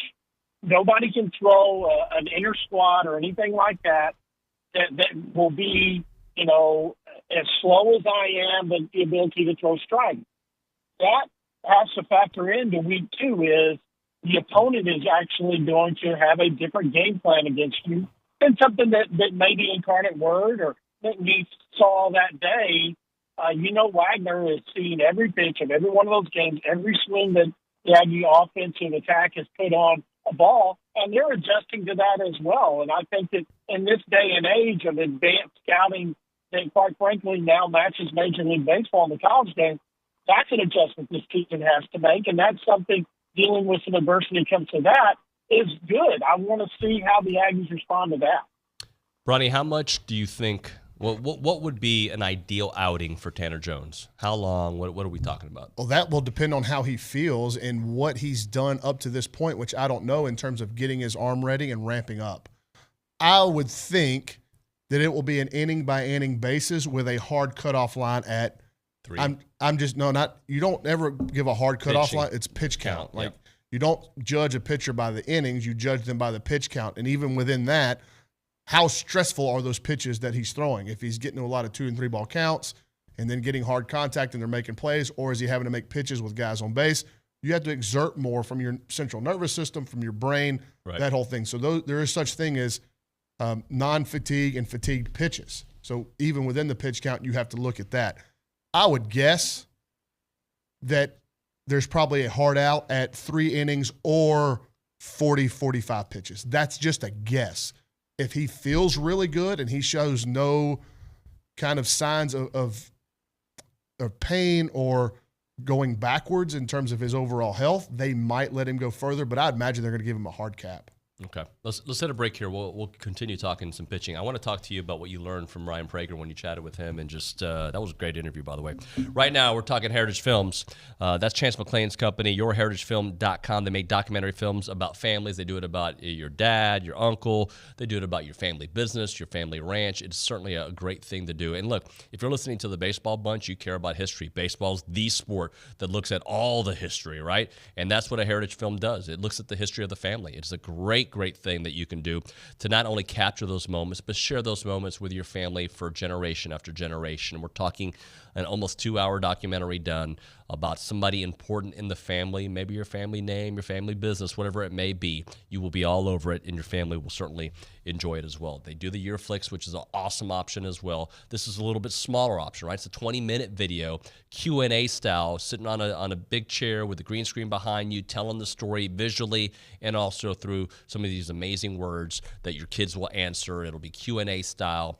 20 minutes, you'll love it. It'll be something that you can, it's like a Facebook memory in a year from now. Remember when you were younger, what you would say? Well, there you go. You have it done with your Heritage Film and your Year Flicks. The phone number for Chance is 713-893-8341. 713-893-8341. The website, yourheritagefilm.com. Again, that website, yourheritagefilm.com.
Tuillo. TexAgs Radio, presented by David Gardner's Jewelers, Rollo Insurance Studio, Go Hour, presented by the Warehouse at CC Creations. It is the Baseball Bunch. And guys, we got a question that came in that wanted to ask about the nickname for Jace, Tubby or Lord Tubbington, and where that all originated from. Hayden Schott spoke about it yesterday. He didn't get into the genesis of why Tubby came around, but he did take full credit for it. Jace said that it's because for some reason Hayden thought that Jace looked like a Teletubby in the fall. So it went from Teletubby to Tubby to Lord Tubbington. And he's got a Teletubby in his locker in the clubhouse, and there's Teletubbies on Twitter. It's gonna become a thing. It already is a thing. Yeah, because like even the national baseball analysts are referring to him as Lord Tubbington in some tweets now. That's pretty cool. Yeah. Hey, Ryan Brauninger, we kind of touched on it in the last segment. What'd you learn talking to him? And just, I mean, was it 600 and how many days? 604. 604 days between appearances. Yeah, I mean, nothing personality-wise that I didn't know about Ryan already because I knew he was a super smart kid, very cerebral. It was just cool to hear him talk about the processes he had to go through to get back on the mound and what managing his emotions on opening day were like. And he said he felt really good kind of until he went out to start throwing in the bullpen to get ready to go out to the game mound. And he said, I caught a little bit of nerves, but once you throw the first pitch, it's kind of business as usual and you kind of get back on the horse kind of feeling. But who could have ever guessed that he would have been that sharp? And so I think one of the storylines this weekend is not just Brauninger, because I thought he set the bar for the pitching the entire weekend, but Brauninger and the rest of the staff, can they continue? The results are what they are. They may get beat up or whatever, but can they continue down this path and living up to the mantra of dominate the zone that Max Wiener has installed since he's been here? Because I would think if you talk to avid Aggie baseball fans or even the average Aggie baseball fan right now, we could talk about Jace and the offense as much as we want. The number one most encouraging aspect of this encouraging start has been the pitching and their ability to throw it over the plate. Any thoughts on what you've seen from Brauninger? It was awesome to see. It's a great storyline, right? Because he misses a full year of Tommy John and the rehab, and then to come out and be that efficient and that dominant in a 5-inning start his first time back in 600 days was really special to see. And I know it meant a lot to him and his family and that coaching staff. So I just want to see him continue it. And I don't expect the guy to throw 5 scoreless innings each and every time he goes out on the mound, but just keep building on him, man, and just continue developing into an ace for this A&M pitching staff. Would be really awesome to see from Ryan Brauninger. Scotty, I know we got a long way to go when it comes to Chris Cortez, but first outing passed with flying colors. We wanted to see it become a trend. What was the most eye-popping about what you saw from him? Well, I think that he continued what he did that Tuesday, and we talked about that first inning where he struggled a little bit, in the inner squad, and then really dominated what I was expecting to see a significant part of the Aggie batting lineup as the teams were a split squad, and one team had basically the starting outfield and the other team had the starting infield. His ability to then go out and get strikes and strikeouts on the off-speed pitch was what we've been looking for this whole time, and he was doing it at a very high level, and I thought that was tremendous for him, and the kind of outing that when your coach is telling you, hey, this is going to work, and you see it work, you're going to believe him going forward that, hey, I put you in a position with a game plan and all the work we've done, and here's your results for it. And I think it was tremendous for him because the stuff, I don't think people understand that he's the guys that I see that go from the windup to the stretch and don't have any fall off in velocity because of just how special their arm talent is. Chris Cortez is one of those guys you just marvel at the ability to throw the ball like he does. Baseball Bunch here on TexAgs Radio, presented by David Gardner's Jewelers. Brauninger, one thing that I know you wanted to get into is there's a bunch of arms we have not seen yet, and we need to see some of those arms here soon. Yeah, and you listen to Coach Schlossnagle in the weekly press conference talk about some of these unused arms and the way they've thrown in the inter-squad scrimmages that happen during the midweek to keep everybody fresh, whether it be the guys on the bench needing at bats or these arms that haven't thrown needing to throw against live hitters. And you're talking about Eldridge Armstrong, who was a Team USA invite over the summer. You're talking about Brett Antolik, who for a lot of Aggie fans, it's going to remind you of a ramped-up Nathan Detmer from at a young age. Like, his stuff is really good. And then the guy that's really starting to take off is Jason Bowden, a right-hander out of Orangefield, as a true freshman who has been up to like 94, 96 miles an hour, and the stuff is just goes everywhere. Now, he kind of has some harness issues and getting in the strike zone consistently, but if they can kind of hone him in, the stuff is electric. And then we haven't seen Troy Wansing, who has a history of getting guys out in this league, and we know has an unhittable pitch just about with that slider. If you're ranking pitches on this Texas A&M staff, Troy Wansing's slider would probably be in the top 5 overall. Caden Wilson's a kid who's been up to 97 miles an hour in the fall as a true freshman left-hander. Like, when you go into SEC weekends, your roster's cut down. So you can't bring 50 guys or whatever they've currently got every time they go out and play, what they've got in the dugout and on the roster. Like, you have to cut that down. So there's some real competition, especially with the bullpen arms. Who's going to grab those spots come SEC play? Richard, the chase for 900, Schloss is 3 wins away from 900 for his career. Oh, I didn't even know that. Yeah. Wow. He's right there. Maybe this weekend, but just, the start he's had here and to hear that number, that's pretty fantastic. Oh, no doubt. I think he's been a heck of a hire since he's gotten here. Obviously, we know what he did in year 1. What they battled through last year to get to where they got. They were 1 win away from a super regional with an inconsistent pitching staff and an offense that didn't reach the expectations we had. Inconsistent would be a flattering term. Inconsistent's very flattering, very kind, putting it lightly. They set the school record for walks by shattering it by 40. So, yes, he's a fantastic coach, and I think Texas A&M baseball is very, very lucky to have him leading this program. And legitimately, this is his most talented team at A&M to date.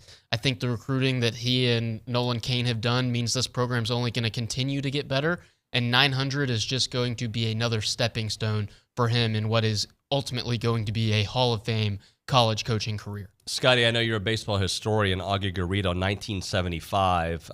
Gordy Gillespie, 1893. There's some names out there. Old school name, Mark Marquez at Stanford. Just considering his age, like Schloss is basically my age. Like he's well on his way. Yeah, and I think that Mark Johnson as well. Over 1,000. It's a special number. When you start getting 900, 1,000, the ones that come after that, no one's going to approach Augie Garrido. It's just not going to happen. It's one of those numbers that I just think is out there too far. But hey, that's fine. You didn't think that somebody was going to approach Krzyzewski, and then how is that going to happen when you're talking about longtime coaches? But he's been tremendous. The issue is still as good as recruiting and everything is. You play towards the middle in the SEC. This is not a league where you're going to have one of those seasons very often like Tennessee had 2 years ago. It's more compressed to the middle because of all the talent that's there. But when you have a great season and when you have all these teams in the top 10, that A&M's one of them right now, if you take care of your business in non-conference, like it looks like A&M is designed to do because of the depth in pitching, which is the true testament to a non-conference team that really dominates, I think that, you have a chance to approach those, get to 900 and be on the fast track for 1,000 pretty soon.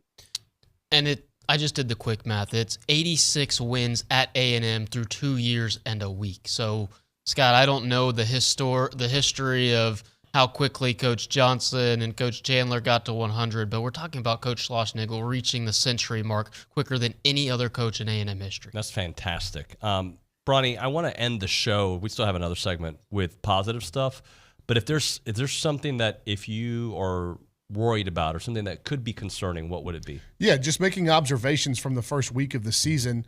It has been overwhelmingly positive, but there is some stuff, and I'm sure the coaching staff is diving into the video, they're diving into the analytics of all this stuff it's not concerning, because whether A&M was, I guess if they were 0-4 against the schedule, it'd be concerning.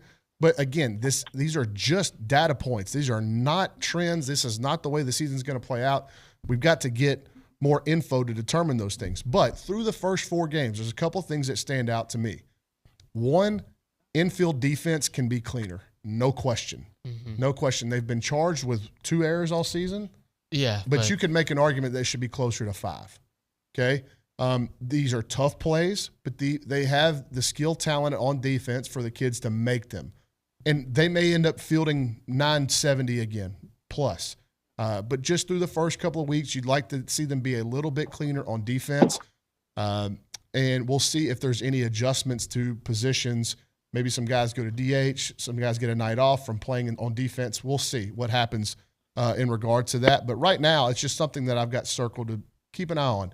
The other thing is the approach on breaking balls, because they are going to get hammered with off-speed stuff based off the data that we've got so far.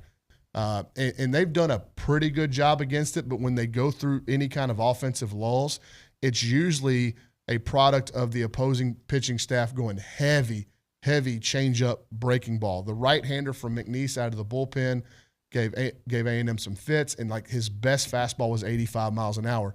Most of the stuff he was throwing was between 72 and 77, change-up, cutter, curveball, slider, all that kind of stuff. And then when the most effective pitcher that McNeese had was the Saturday starter, and he had a good ride on his fastball, was in the 90 to 92 range there, which is something they're going to see week in, week out, probably even firmer in the SEC. But where he made his hay against that A&M lineup was with that slider, and he just kept going to it to the point where I was tracking through like the first 3 innings, and I think it was a little over 50% sliders, and they were getting them in 2-0 counts, they were getting them in 3-1 counts, they were getting them in 0-0 counts. Like, there was no count where the opposition is not going to go to an off-speed pitch because they know the physicality of this lineup.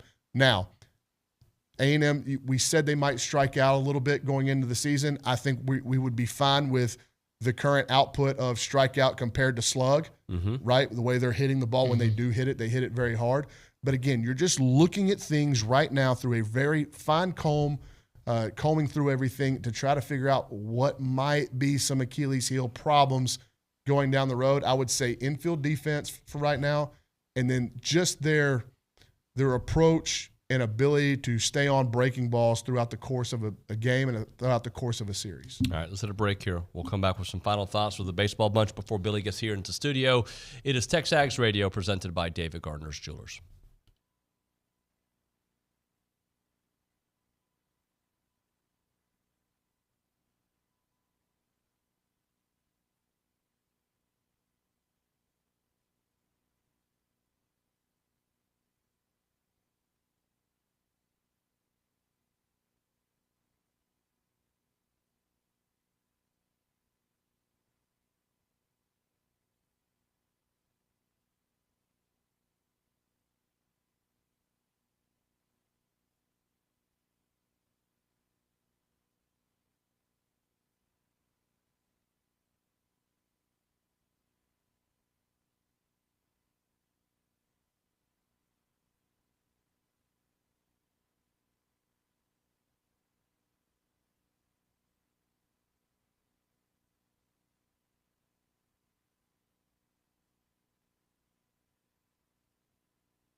All right, we got a very short segment here. TexAgs Radio presented by David Gardner's Jewelers Rollo Insurance Studio. Baseball bunch with us. All right, guys, in this series, what are some things that you need to see, want to see? Ron? Start with Scotty.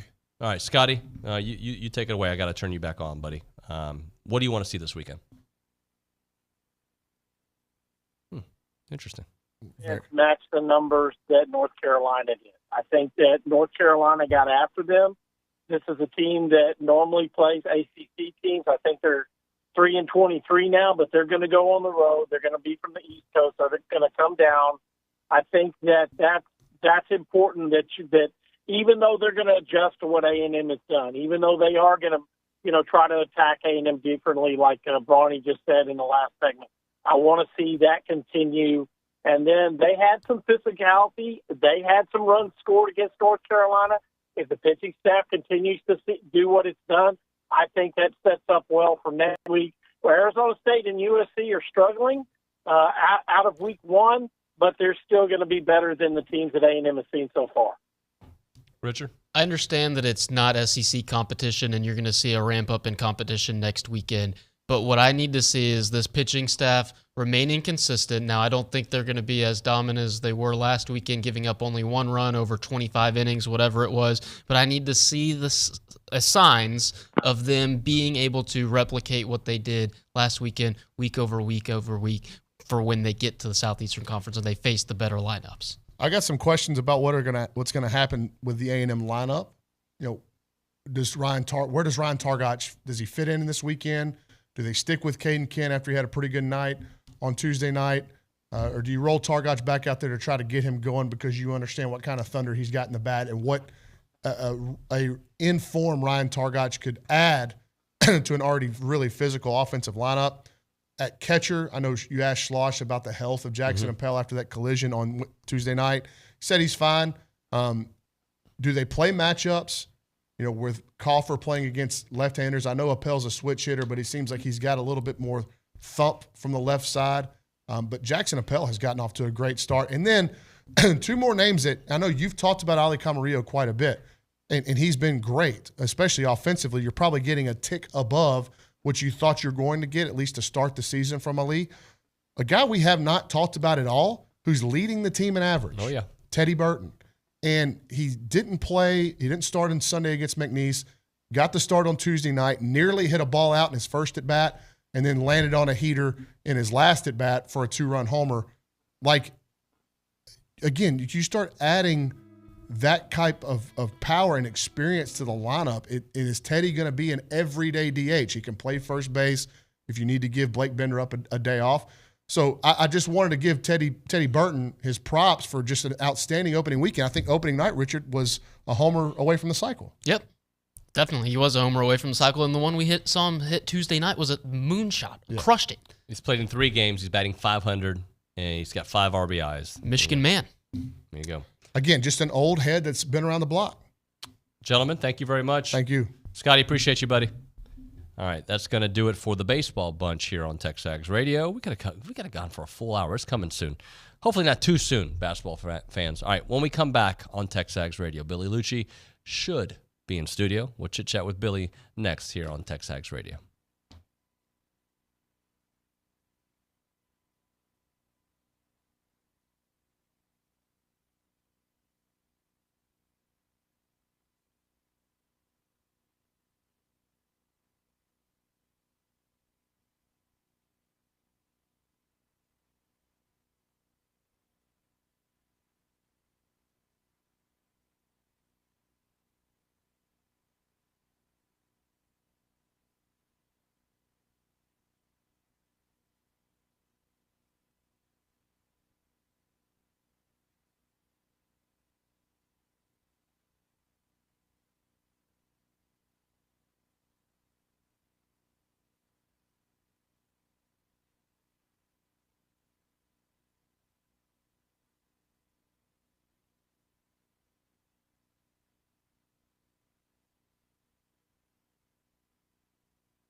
Hey, everybody. TexAgs Radio.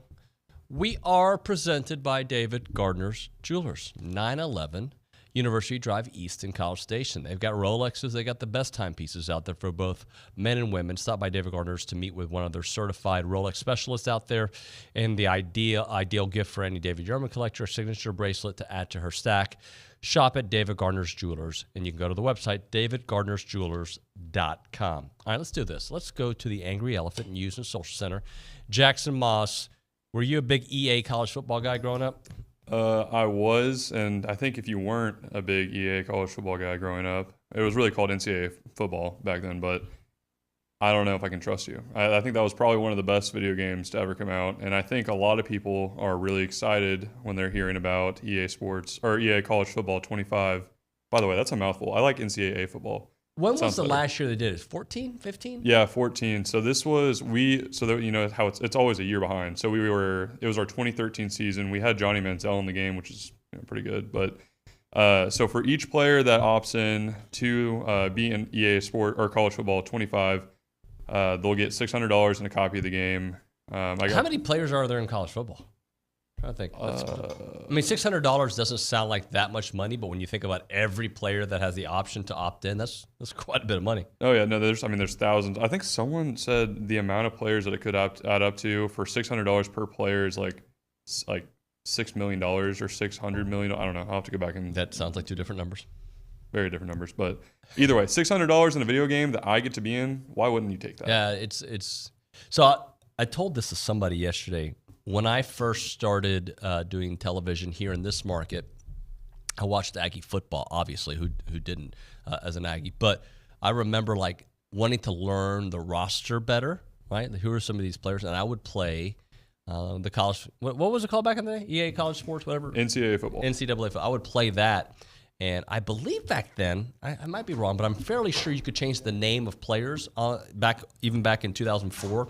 So I'd write all the roster, all the names of these players on there just so I would know them a little bit. Hey, I've got to be cool. I've got to tweet about the NCAA game or I don't exist on the app. I mean, I'm so tired of that. Did I tweet No. something? Is that your voice? It felt like you were looking at me directing all that energy towards me. You were talking about the game, and I'm directing a lot of energy from the last few days. It's like, my God, I don't want to get left out and not tweet about NCAA 25 76 times because if I only do it 74, it's like I don't even exist on Twitter. I mean, it's like that turned everyone into the Longhorn fan base when it comes to like anything I've said in the last 3, 5, 10 years. That just like, we have to comment on this. This is an opportunity. Oh, wow. Thank you. What? What? I don't know. Thank you, Richard. We're doing the Ask Liucci today, so that'll be fun for him. No, like, this is an opportunity for me to get likes. If I don't tweet about it, anytime there's just low-hanging fruit for interaction and activity, you see these damn freaking warlocks come out of their caves from every corner of social media to try to get, I don't know, man. And it also seems like every single person that played this game in history seems to think they're really freaking good at it. Apparently, no one sucks at the college football video game. The last time I tweeted, by the way, is February the 13th. I'm so bad. That's sooner than I thought. It was Chris Marler tweeted this guy who looks like Mike Leach and Christian Bale, and I said, fantastic. It did look. Marler's funny. He is funny. Hey, so lots to discuss. Buddy, there's so much to discuss, but I'm excited about tonight because you get to set the tone for Aggie don't baseball. Don't say that. Don't do that to them. I'm already getting the biggest heat I'm getting is, so the way this all transpired is about a week ago. Well, he's throwing the first pitch out tonight. Tonight at Olson, Bluebell Park. I was out there. We were watching the scrimmage a week or so ago, and Zane and I were just kind of looking at the facilities. We went into we went back into where the batting cages are, and I picked up a ball, and me and Zane were like, let's see if we could throw strikes off the mound. And there was no catcher, so it was a little harder, but right. No warming up. And Zane took a good video, a high-quality video of me throwing a strike with Braden Montgomery taking cuts in the cage beside it. We were joking with him yesterday, and Bronny was saying, I was telling everybody that I rolled him over. He's over there ripping one from the right side, and I'm pitching, and they kind of timed up at the same time. But yeah, I don't know how fast my pitch was going. They're claiming Elko threw it 48. I thought Elko had a little more on that than 48. So, see, I was thinking mine might have been like 60, but now I'm thinking maybe I'm in the 48 range. Now that I did do a wind-up. I did not warm up. There are rumors that he warmed up. But I'm doing like this like hook, like I'm some kind of crane pitch or something. So I don't know what. Maybe Bronny's y'all's stupid workouts y'all have me on. Like, look, I haven't worked out with you. I'm in looking months. right here. First of all, look at that. But I'm like, it's like I can't fully extend anymore because of the regimen y'all have put me on. I've become like the excuses have started. I've become like some kind of bulkster between you two and McKinney. Buddy, so what's the last time we worked out? I used to be loose, and what's the word, like lithe? You know what that word is? Lithe. I mean, I could, but I don't think. When did you find out you were throwing this? At lunch the other day. So anyway, Tuesday. I was at lunch with Slosh. We were joking around about some stuff, and I showed him that video. He goes, "You want to throw out the first pitch for your birthday?" And I said, "I mean, yeah." And he goes, "All right." And then by the time we were done with lunch, it was set up Friday night. Have you gone to the park and practiced every day? No. Oh, that's exactly what I would have done immediately. No, I would have spent hours. Well, here's what I'm going to tell you, and I don't know how much you're going to like this. That's what you and Gabe would have done. Okay, that's fine. Me, I do more real like, estate tycoon. I do more fitness like extraordinaire. I do more like what Olin does. Just Olin tear would a hamstring and go out Olin there. said, "Okay, go out there and do it." There's no way.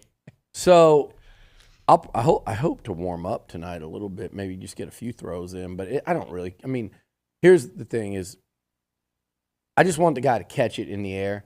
My real concern is not to airmail. My real concern is to spike it 3 feet short. That has always been. But so my high school baseball coach, Kenny Humphreys, is good friends with Butch Gutzman, who's on the site and friend of all of ours and friend of Slosh. And they got me on a group text, and Gutzman heard about it. And so they're blowing me up. And Coach Humphreys, I'll read you. This is exactly what he said, and he's probably dead on accurate. If I had to guess, he is so spot on. He says, let's see. He says, my prediction is that the pitch will be high and over the left-hand hitting box. I go, that's exactly what I'm picturing. He goes, doesn't matter what his age is, he will throw exactly like he did when he was 17, high and over the left-hand batter's box. And then Butch said a good coach would have fixed that. And he goes, I fixed it. He didn't pitch a whole lot, if any. That's how he fixed it. So we are that's the smart money is on high and kind of right at the left-handed hitter's head. What would worry you more, throwing the first pitch or having to hit a free throw at Reed Arena with people there? Free throw at Reed Arena. Heck yes. Free throw at Reed. I don't think I'd excel at that because I wouldn't do it. Free throw with us sitting there shooting them with no one around, I'm probably going to hit like 4 out of 10. So say maybe you cut that in half with a crowd and stuff. It might be a 20% chance I make that thing with the pressure. I think I'm 3 out of 10 with you guys. Yeah. I'm 1 out of 10 if I'm lucky. Free throw, and that was even when I could never shoot, but even when I played, like when I was playing basketball regularly, I think I only played 1 year, 9th grade, and they were like, yeah, that's not your sport. But even when I played like a lot and felt like I had gotten better just for pickup games and could shoot a little bit, I never, not that you shot free throws, but you try when you're warming up. I always sucked. Have you ever shot in an arena setting though? It's different. No. It feels never have. like the depth. It just I've feels shot at Reed with no people, but it's different. it is. It is different. Billy, there's a couple things. Well, let's talk baseball for a minute since we've spent half the time on it. Man, I don't like to use a weekend as a barometer of what's to come. What I like to see is people doing what we expect them to do. Jace has been doing that. Braden Montgomery picking up what he did at Stanford. Well, that's why they've gone to the College World Series the last 3 years. All the newcomers, Teddy Burton, Hayden Schott, like Ryan Prager looking like, better than we remember from 600 days before. Just those things are what I'm excited about. I heard y'all this morning, and I totally agree that the most exciting thing is the pitching. Mm-hmm. Because, like, look at Jace's numbers. Did I think he'd have 5 home runs already? No, but everything else, the fact that him and Braden Montgomery are raking, that's what we hope to see, wanted to see. And even if we didn't see it in the first weekend, we know we will see it. So, and the lineup looking strong is something we fully expected. I think the pitching, in particular, you guys mentioned Cortez and Prager, obviously, with the long layoff. But we, just from reports from our own people and our own sources over there, it certainly sounded like the expectations for Prager this year were escalating throughout the offseason. He's looking better and better. But I think the biggest thing, 2 things to me, David. Number one was the pitch. Because, look, this is like playing Sam Houston in Game 1 in football. New Mexico. Yep. We come back and we sit back and we try to say, how did that look versus – now, the difference is in baseball, those, quote, mid-majors, they could beat you in a game out of 3. They couldn't beat you in a game out of 100 in football. Well, there was one, App State. But I don't even consider them like they're a mid-major, but they're not like one of those just gimme games, right? They should be, but they're not always. To me, what impressed me, because we're going to overanalyze 3 games out of 60 they're going to play.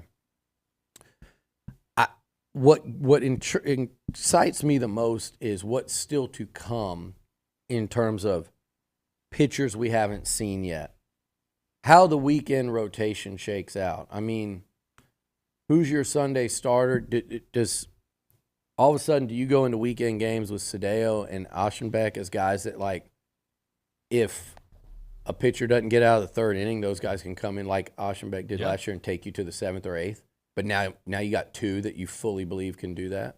If a guy gets knocked around in the 2nd inning and you're down 5-0, but with that lineup, you're like, give me 5 innings of give up, a run or 2. We got a great chance to win this game. Here's the ball. And now do you have 3 of those guys? Is it Cortez eventually, or does someone else emerge as a Tuesday stud, and then your bullpen? Just think about on a weekend when Slosh can go, okay, we got to win this game. I'm going to bring in, let's just say, even though he might end up being your Sunday starter still, but I'm going to bring in Aschenbeck or Cedillo or Cortez, and we'll figure out Tuesday because we've got plenty of other options. Just the whole thing, the pitching depth, and then in terms of the lineup, you heard Slosh saying the other day, he's trying to play everybody early, see what they've got. But, there's so many other options in terms of, what's second base going to look like throughout the year. Really pleased with what they've got at catcher with Coffer and Appel. Mm-hmm. And eventually do you see some more Chestnut to disrupt things on the bases and put pressure on? Is that an option down the road, or do we get status quo? There's so many. What about Bell? Yeah. We've seen plenty of Grahovic. Bell was, almost as highly regarded coming out. So there's so much flexibility still to come in terms of, and I think in particular, the lineup. Pitching, I just think as the year goes on, you're going to start realizing they have, and I heard Brauninger mention some names early. I think you're going to start realizing, damn, they got a lot of depth. This pitching staff, regardless of how things turn out, and I'm so pleased with what Max Wiener's done in terms of those guys throwing strikes, and Cortez is just kind of the primary example of that's like the big glowing example of it through one weekend. But I just think the depth in pitching that they're going to have and the options, and the same with that lineup, to where as we get going, whether it's somebody getting banged up, whether it's somebody slumping, you're going to start to see how many guys they can roll out versus what they've had in the past, and it ain't even close. The depth, and not only depth, but in a lot of instances, Nuño, the backup guys that aren't playing yet, they're more talented. They just might not be ready yet. You know, some of these older guys have played a hell of a lot of baseball. So either way, you win. Either way, you're winning. By the way, Jace is 3 home runs away, and maybe we see it this weekend. Maybe we'll see it in the next week or so, from 30 career home runs at A&M, which, if you think about that, how young he is, how cool the number that is. I think he'll be the most prolific home run hitter. And Zane can look up the stats. I think when he leaves here, he'll probably be, if I had to guess, second all-time in A&M home runs. You had Dalen Holt. Balls were flying out all over the country differently then. Yep. But Dalen Holt was also a freaking stud. Like, Dalen Holt was, I think, Jace is the first guy to me. Well, Dylan Rock, I'm going to take that back. Dylan Rock had that going too. It went Dalen Holt. It was a long time. Then it was Dylan Rock. And I know guys have hit 20 plus, right? You know, but it was Dalen, then Dylan Rock, now it's Jace. And what I'm about to say is this, that when they come up, it's almost like, A, you have to take your seat and you're waiting, you pull out your phone waiting for the home run. B, like if it's a key moment of a big game, you're not expecting like, oh, this guy will get a clutch hit, like a Jack Moss. Mm-hmm. This guy will get a clutch hit, like any of the guys over, in A&M history that were big time hitters. No, I'm saying you sit down and you almost they've done the impossible where you sit down and almost expect that you're going to see a home run, whether it be on a given Saturday, Friday, Saturday, Sunday, or if it's a certain at bat. When they come up, you're thinking home run. That's a hard thing to do, is hit a home run. They have made those 3 guys. Dylan did it in 1 year. Dalen Holt did it in a career. Jace has done it in a season in 3 games, which is wild. But they make you expect a home run. I mean, you're talking about like Barry Bonds, Mark McGwire, Aaron Judge, like these guys, these runs where the fans were going to the stadium to see said player hit home runs, which is crazy. And then you look at his batting average, he's hitting 350. And I don't know what did he finish at, like 280 something last year? Yep. But remember how slow he started. He had a slow start, yep. He was hitting, I think, well above 300, I bet, for the second half of the season. I think he was at 220 entering SEC play. Yep. And here's another thing. If you walk Jace, okay, Braden Montgomery's right after him if they stay with that, that combo right there at 2-3. Like, yeah, I mean. Okay, what are you going to do now? Because you're going to take on an All-American. Look, you saw guys have career years batting around Dylan Rock. And they couldn't match those numbers after that. And those guys were still good. But, like, imagine now it's not just Jace hitting ahead of Braden. It's not Braden hitting behind Jace. It's also the other guys on either side of them. So now you're like half the lineup is kind of the pitching. It's affecting the pitching. Those 2 guys are affecting the pitching to like 4 or 5 guys in your lineup, including them. So everybody benefits, everybody wins. And Bronny mentioned Grahovic earlier, and he's sitting there at the top. I don't know how many home runs he hits as a freshman. I don't think he hits as many as Jace did last year, but I think he's like he could be a 15 home run guy. The guy's got batting 429, And just figuring it out. Right. Just figuring it out. I mean, but he's so like, they might have, and it goes way deeper than this, and we could talk forever, but it's just fun to say they might have. Braden Montgomery will be a first-round pick, almost, he should be. He will. He should be, will be. Jace will. Jace, I mean, there are people looking at Jace. I talked to somebody that knows a scout. Was telling me the other day he's going to go number 1 overall. It's too early. Sure. To say he's going to be in that. that conversation. It's too early to say that, but I mean, he's got that type of potential and also that type of production after 1 year. And then, Grahovic, most years didn't even play in college baseball. It just worked out where his family was comfortable with the setup of going to college, and Early and Slosh and company, Nolan did a great job of recruiting him. And look at him already. And that's right now. We just mentioned Jace. It's one weekend. I get, let's not go too far.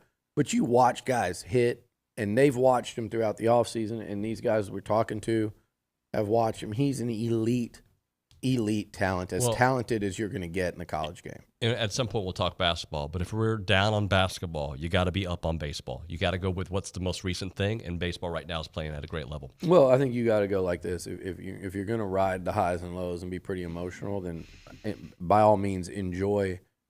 Don't overanalyze who it's coming against, because that's all of college baseball right now. Yep. And I also say, don't even overanalyze what happens next weekend up in Dallas or Arlington, like good or bad. It's just in this league, here's what it comes down to. To me, does A&M look like a team that could be among the top 4 or 5 in the SEC? And that means top, probably 8 or 10 in the country. And they certainly look like they have those tools. And I think they would be a real threat to go to Omaha with solid, not spectacular pitching. Solid pitching this year with that lineup. I think they're a real threat to not only host a regional and super, but go to Omaha. If they elevate to good pitching with that lineup and good pitching with that depth, I think they're one of those handful of teams that you look at and go, they can win it. Now it's super early. How do players in a team?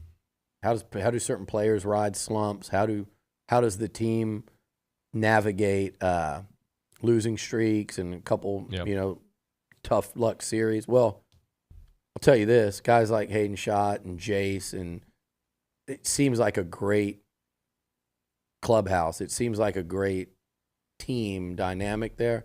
That's how you get out of it. So even from that standpoint, I look at and Braden, you see him when he comes in here.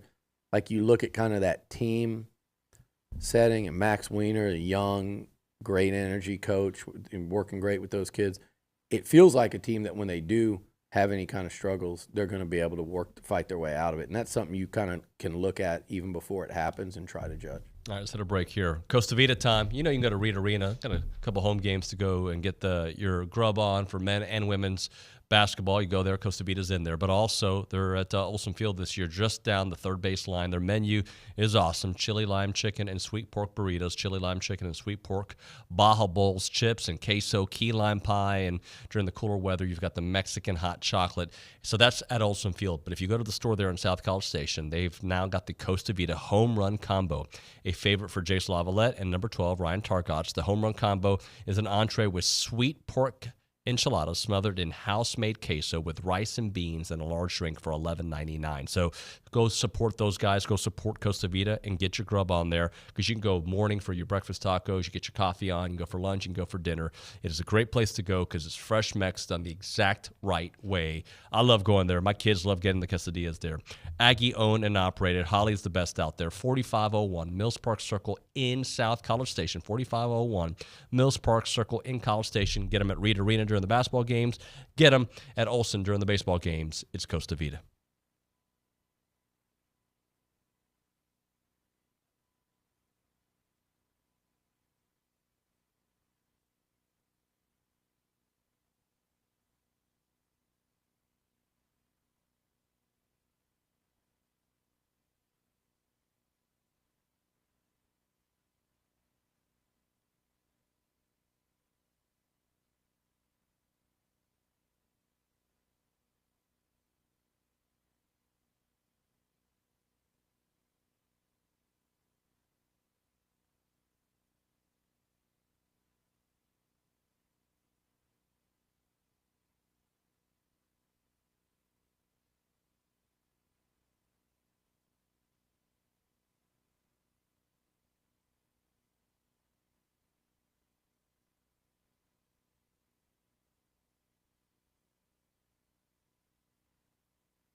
A&M? Not at A&M. TexAgs Radio, presented by David Gardner's Jewelers, Wallow Insurance Studio Go Hour. So this is a shorter segment, so we're not going to do Johnny Manziel talk because I do want to do that next segment. Yeah. But you were looking at the top 10 list, which we don't have an up-to-date one. But basically, Jace Lavalette is working his way already. Well, he's got 27. The record is 56. John Byington sitting at third with 47. So I'm not, hitting 20 more home runs this year. If he hit 20 from the start of the season, if he hits 15 more, that might, there'll be a couple guys that hit more than that, but that'll be among the national leaders. But let's just for fun, if he hit 20 more this year, finish with 25, which I think is certainly doable. Last year he had 21? Yeah. So if he finished with 25 this year, he would, after 2 years, be tied with the great John Byington for second at 47. And remember, he's still got a whole nother year. Dalen Holt, he would go in with 20 more home runs this year, would go in 9 home runs behind Dalen Holt's record. So, which he hit 5 in a weekend. So, I mean, in 4 games anyway. So that's wild to think of. He's like 1 home run behind our good friend John Sheshik already. Mm-hmm. To move into 1 more home run, he moves into the top 10 all time at A&M. That list there might be somebody else that moved in there, but.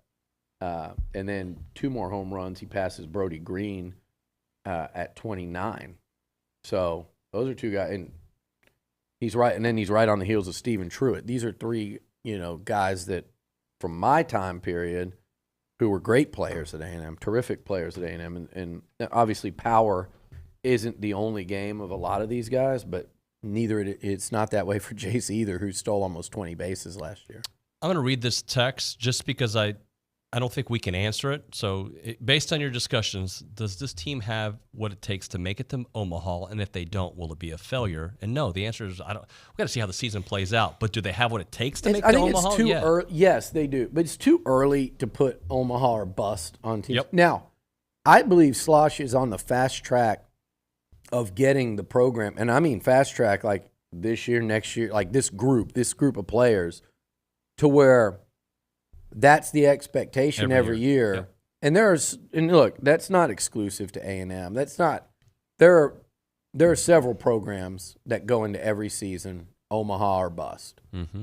He turned TCU into one of those programs. He did. People forget TCU had never been to a College World Series. They went 5 times under Slosh. They were truly Omaha or bust. The Texas Longhorns, their fans think they're the New York 1927 Yankees. And they think they're America's team, and they're not. But they have earned the Omaha or bust approach to college baseball. Absolutely. They certainly have. So it's like, as with all things, they overdo it. They tend to push themselves into the realm of unlikable on social media. My real-life Longhorn friends are not like that. They're awesome. It's the social media ones. They just love their team, and they, they'll let you know if they know they're good, but not in a way like they do on social.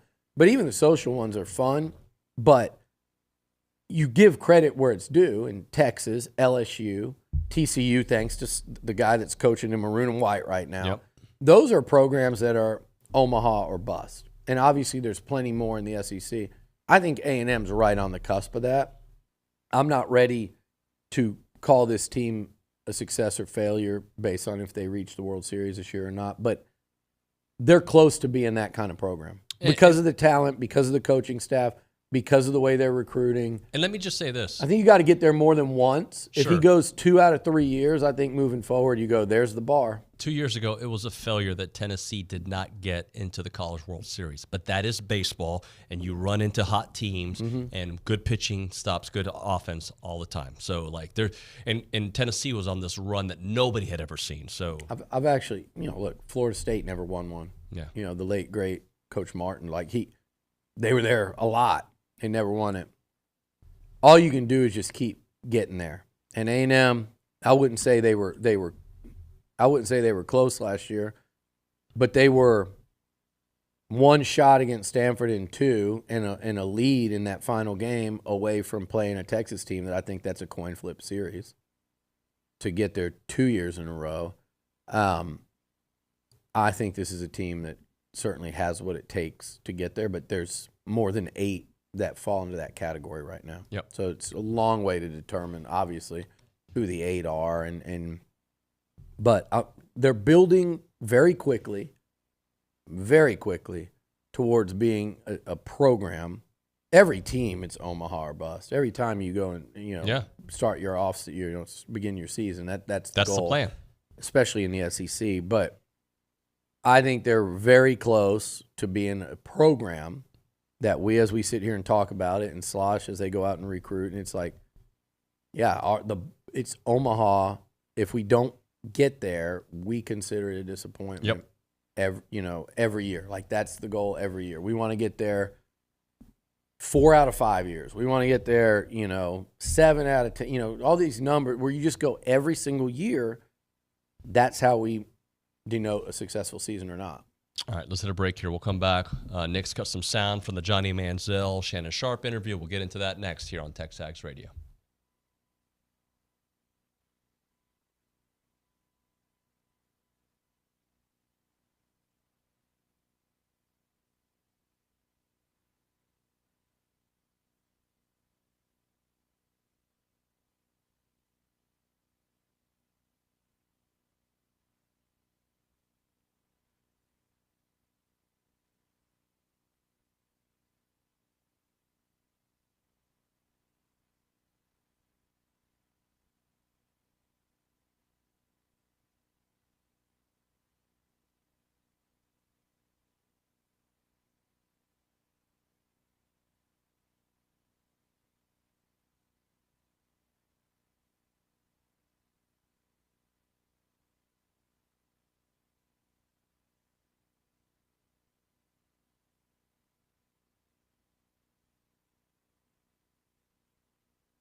TexAgs Radio, presented by David Garner's Jewelers, Rollo Insurance Studio. All right, Billy, 8 days from today, we're going to be at the Angry Elephant for a Q&A, watching Aggie men's basketball and baseball going on Saturday, March 2nd in Little Elm, 5 to 7. Metroplex people, come out, hang out with us. I'll bring some questions for you. We'll let listeners and TexAgs fans come out and ask questions, so we'll have a good old time in 8 days. Looking forward to it. It'll be fun. It'll be a good weekend. All right, let's talk a little Johnny Manziel. All right. Because there were some things, I think most of these stories you obviously knew, but it was interesting because I don't know Johnny. I mean, I've said hello to him, but I wouldn't say I know him. He comes across, I feel, after the documentary and after this interview, very likable. Now I just want to see extended results after the likable answers. Like, because I think he even said in that interview with Shannon Sharpe was like, it's been a couple months. Well, in December he let the fame get to him again, right? Well, I think it was from kind of that documentary on, and I'm just. Here's one thing I'll say that before we go into it, like people don't. I get this a lot from people. They know that we're friends, and I get a lot of. Who cares about Johnny anymore? He's washed up. It was 10 years ago. But it's not just, and I try to tell people, I'm like, you either just don't like the guy or you want to see him fail, or if you really think that he's irrelevant and people don't care, you're just not paying attention. And you certainly, to sit like a weekend, like say last weekend when I was in Vegas and spent a good amount of time with him and other, let's say, sports celebrities, whatever. So I don't consider those but they're the peak athletes or sports media, and the interest level in him, even just going places that are hard to get into, or and seeing how he's welcomed at those spots, or walking through anywhere in Vegas, day, night, lunch, dinner, like he's a phenomenon. And it's just the truth. I know some people don't like that. Some people think it's cool. Some people don't care. But just the reality is like what pro athletes think about him, what media people think about him, what the common fan or he goes past like football, what the fans think. And I just would say if anyone ever just kind of spent an afternoon or certainly, the nightlife and that scene, just to see kind of where he's at with that level. And it's whatever. It's some people could give a damn about this, and I get it, but we're just trying to say, like, where is he at in terms of moving the needle, in terms of his name and his brand or whatever. I don't think he spent enough time, to be honest, like cultivating that brand, and I think that's what he's finally starting to do. But compared to other, you saw those videos of Kelsey and Taylor Swift and Kelsey and Mahomes on the stage at all those viral videos that came out after the Super Bowl. Before they got there, the guy that was up there, with the DJs and the, on that stage was Johnny. Yep. And all those people know and hang out, with him and vice versa. He's in that scene. It is very hard, I think. I can't imagine, because I've never, been on that stage, to keep, especially if you're predisposed to loving the party life and you're not worried about, some people like me and you, we sit there, we worry about what we put in our bodies. I mean, to some level, I'll eat anything, but some people don't. They're there for the party, and that's what he said so much through the conversations with Shannon. That is a very slippery slope in that world, and he talked about and Shannon did too, how the celebrity and fame is such a drug in and of itself. And I've seen it. I've seen what it's done to him, the good, the bad, the ugly, and just even that documentary. I think there was a wave that he rode after that. Yep. And he kind of, like he said, and I'm glad he said it because I watched it and I was thinking that. And then one point along the way, he called me a few months ago and said, what are you doing? And it was like, I'm at home. It was a Thursday or Friday night. He said, I'm on the way from Houston. I'm going to come by. And I think he just needed a break from it and just reset and talk. But I could see he was on that wave. So it was interesting to hear him say it, because I also have seen in the conversations we've had, even in Vegas, which is the most tempting of all, and he's not an angel.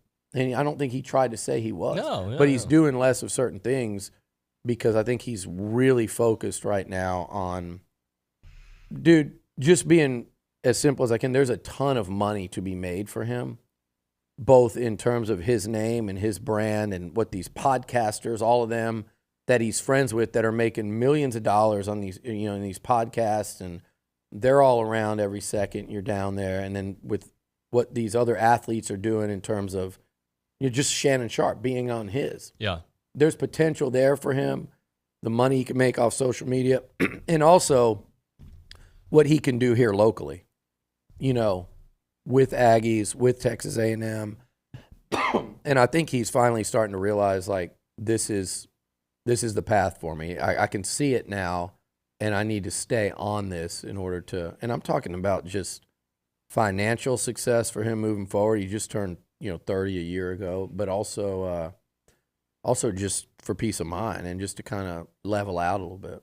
So I don't remember how much Brian Hoyer said when he was with the Texans, but he alluded to not being a big fan of Johnny. I remember that. And who, but who was Josh McCown. Who, by the way, all indications are just a great dude. I remember people have talked about him for a while, but I'm trying to put myself in both shoes. Yeah. Johnny's shoes, which to me was like he needed a big brother, and Brian Hoyer wasn't there for him, by the way. Brett Favre wasn't there for Aaron Rodgers. Aaron Rodgers hasn't been there for that happens. Not that Brian Hoyer's at that level by any stretch. Johnny needed a big bro. Josh McCown ended up being that. And then if you're Brian Hoyer, you're thinking to yourself, this young puck young buck who comes in here, doesn't study the film, asks all these questions. I'm not saying either one is right or wrong. I think Hoyer leaked, in my opinion, and I was around enough to talk to people not named Johnny back then. Mm-hmm.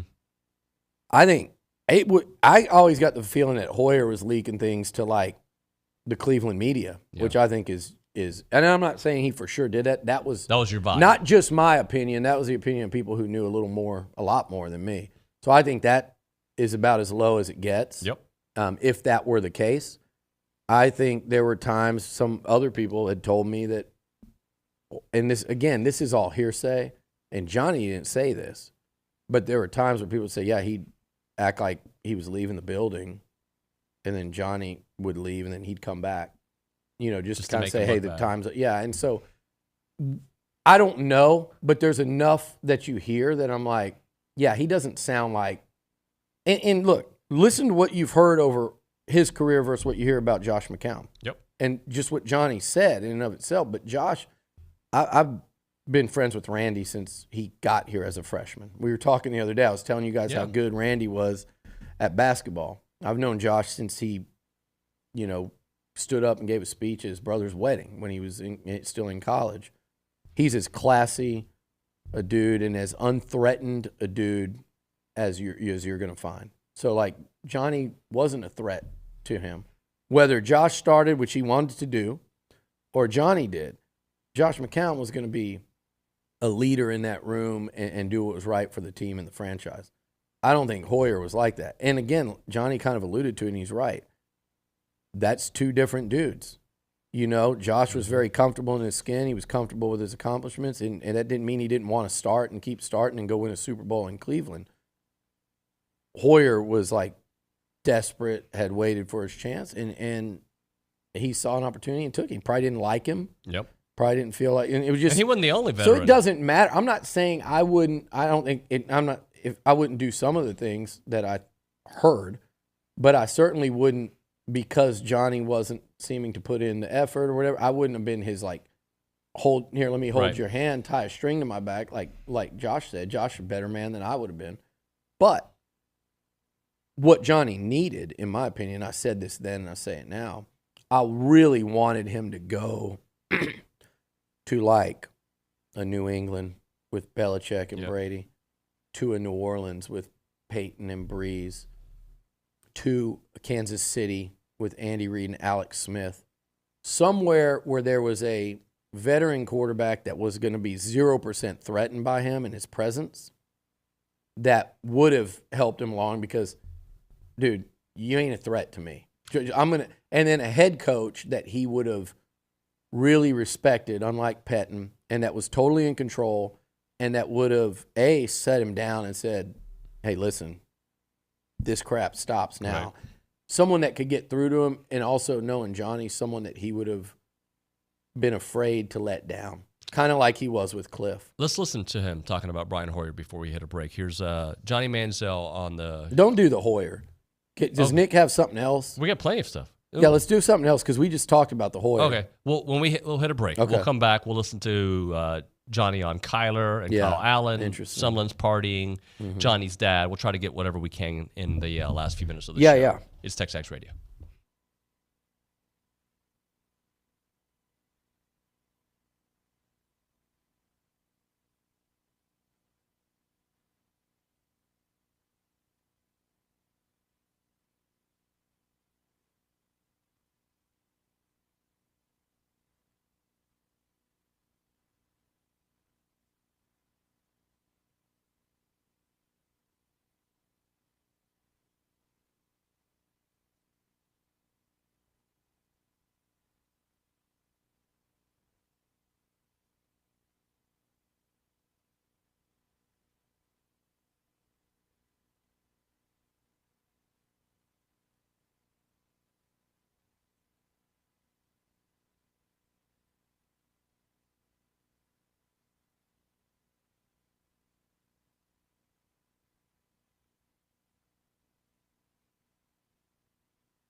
Time to end the day with Double Dave's. Caller number 12, 979-693-1150. We're going to hook you up with your choice of a dozen pepperoni rolls or a large one-topping pizza from Double Dave's.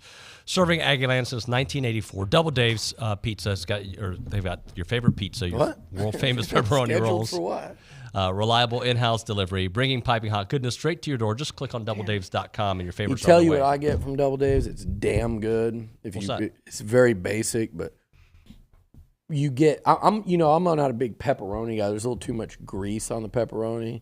As I got older, I'm like, sometime in like my 30s, I was like, that's too much grease. No matter where you get it, right? It's just the meat. God, you just get a good, fresh out of that oven cheese rolls.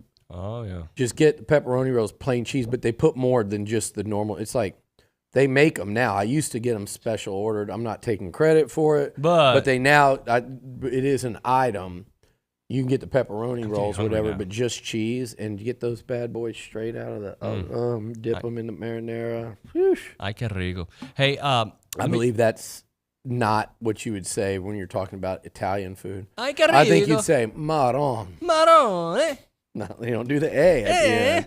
No, that's a Spanish thing? Yeah. Hey, by the way, we're going to go extended TexAgs radio. So if you want to watch the end, because we're going to go through all these sound bites on Johnny on the Club Shay Shay, you can watch us on the YouTube page or TexAgs.com. Try to have Louis on in the background of the other one so everybody's getting their By the way, yes, sir. I thought Shannon Sharpe did a really good job with that. He did. Sometimes he does, sometimes he doesn't. But I didn't like his laughs. I thought he had a lot of fake, awkward laughs at times. But I thought his follow-up questions were really good. Yeah, and he seemed very interested in it, but go ahead. Let's hear some of these quotes. All right, so we're going to start things off with Kyler Murray and Kyle Allen. Okay. So basically, wild times, and I remember it felt like Armageddon for A&M football, kind of like it was right. But if I didn't know what was going to happen, and it actually turned out to be an okay situation. Would have been cool to have one of those guys, if not Kyler or both. But here's Johnny talking about that whole scenario. Well, what happened? Why wasn't Texas A&M able to keep him? I have my opinion on this, and one that I think is very correct in the fact that that same time we signed 2 5-star quarterbacks. So we had Kyler Murray and Kyle Allen in that same class. Right. After I left, the direction of the program, I felt, lost a lot of its stability. We had really good coaches in our organization, but we didn't hone in and detail and work and focus on one guy who was going to be our guy. Right. They played this game of back and forth and not like settling on a guy. It's Kyler Murray. Right. What are we talking about? Lost one game his whole career? You're not going to go give this guy the keys? I don't care what he's doing. College is a time as a freshman that you mold men. Right. You mold these guys into what you want them to be. When I went to college, my dad shook Mike Sherman, shook his hand and looked him in the eye and said, this is where you take over and molding my son into being the grown-up that he needs to be one day. And I think with that, Coach Sumlin lost a little bit of what he was originally there to do. Right. You get a new contract, you go to the SEC, you win 12 games, you get a Heisman winner, you're talking about new stadium, you're talking about new deal. Your focus shifts from what the main thing is to a whole bunch of, in my opinion. And they didn't just hone in, and they didn't give him the keys. And I think a lot of that, to be said, has to deal with Kyle Allen as well. Right. I think he made it very difficult behind the scenes for what people didn't know to just give Kyler the keys. And, in my opinion, where our program is now as a football program, that is the one step and one thing and mistake that we made that is keeping us from being where we want to be, and especially during that time, why we didn't have success. All right. As a reminder, we're going to keep going on YouTube and TexAgs.com. So, Johnny, do you believe that misstep, the way they handled, more than a misstep, set the program back several years, and with one really good year in between?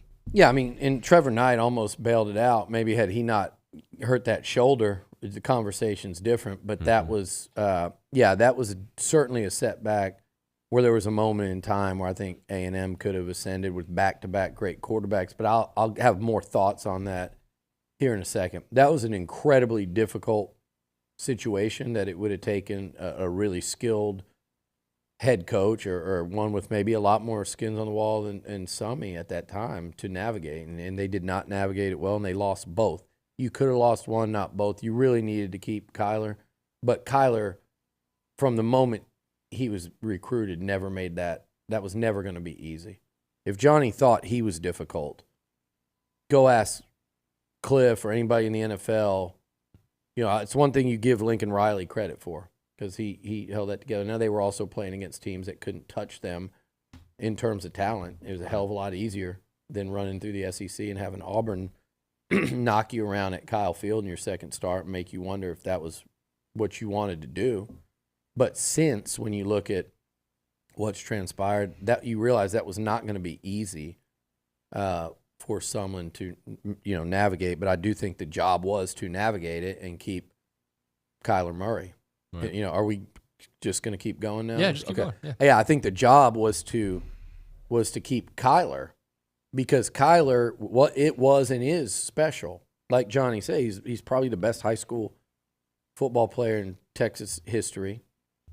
He was a special, and he's a special talent at quarterback, very unique with that lack of height and what he's able to do, both as a quarterback, as a thrower, everything. Like he's an incredible talent, and there was enough talent around him at that time for Sumlin and the Aggies that had they gotten him past being an immature-minded freshman, which many are, I think there was greatness ahead of him, even in the SEC.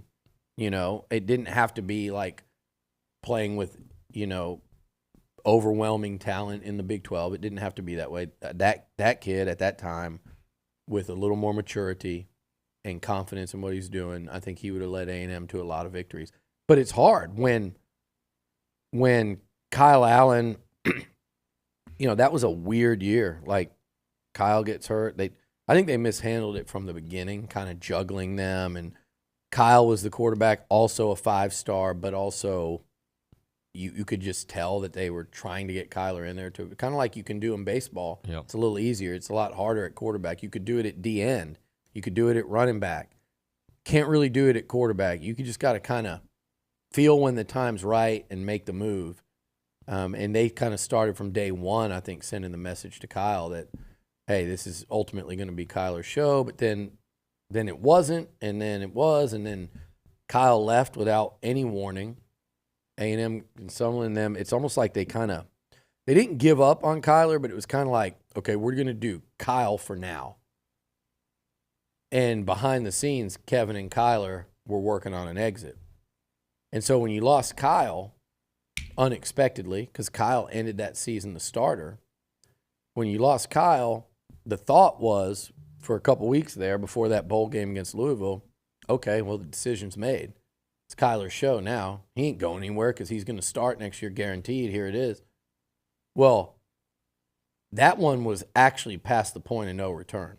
And I don't know if Johnny realizes that or other people, but the fact is that was where I think the inexperience of Coach Sumlin, because remember, this was like 5-6 years in as a head coach, only 2 years or 3 years at A&M, but also maybe the lack of kind of the feel for everything that was going on in your program at the time. But Kyler was tough, man. Early on, that's a tough one to keep happy. It's a very tough quarterback, and we see this all the time now in college football, but it was almost like, not that there was NIL, but like transfers and the difficulty of keeping 2 5-star quarterbacks happy, and A&M got a little out in front of their skis. I remember some point during his recruitment, Nuño, they went to see Kyler. It was after that Texas jersey thing, and him and DeMarcus Lodge visited Texas late, and Jake Spavital was pretty new. And I remember they went in there, and the consensus coming out of the in-house was, man, Kyler changed overnight. Like, Kyler changed overnight, and he was a lot more like Kevin. I haven't talked to Kevin in a while. I have never not liked Kevin Murray. And I know he's polarizing to a lot of people. I have had nothing. We had a good relationship where we were honest with each other, you know, and he knew I liked him. He knew, I knew he liked me. We had a great deal in terms of being able to talk openly. I still think deep down Kevin would have wanted Kyler to stay here. But the whole thing is difficult to deal with. And you've seen that going on moving forward. When it's your kid, though. But also, Sumlin has not had a lot of success in dealing with those situations at various points at A&M, and then went to Arizona. But to me, like, somehow so during that recruitment, Kyler kind of changed and was a lot more standoffish, and was standoffish as a recruit towards the concept of Kyle Allen being there. And I'm not going to play behind Kyle as a recruit, to where I would have had a hard time as a coach not saying, I'm going to go and take Jarrett Stidham away from Cliff. I'm going to go take Stidham. He was committed to Tech, away from Cliff. which would have been a really cutthroat move with Cliff having.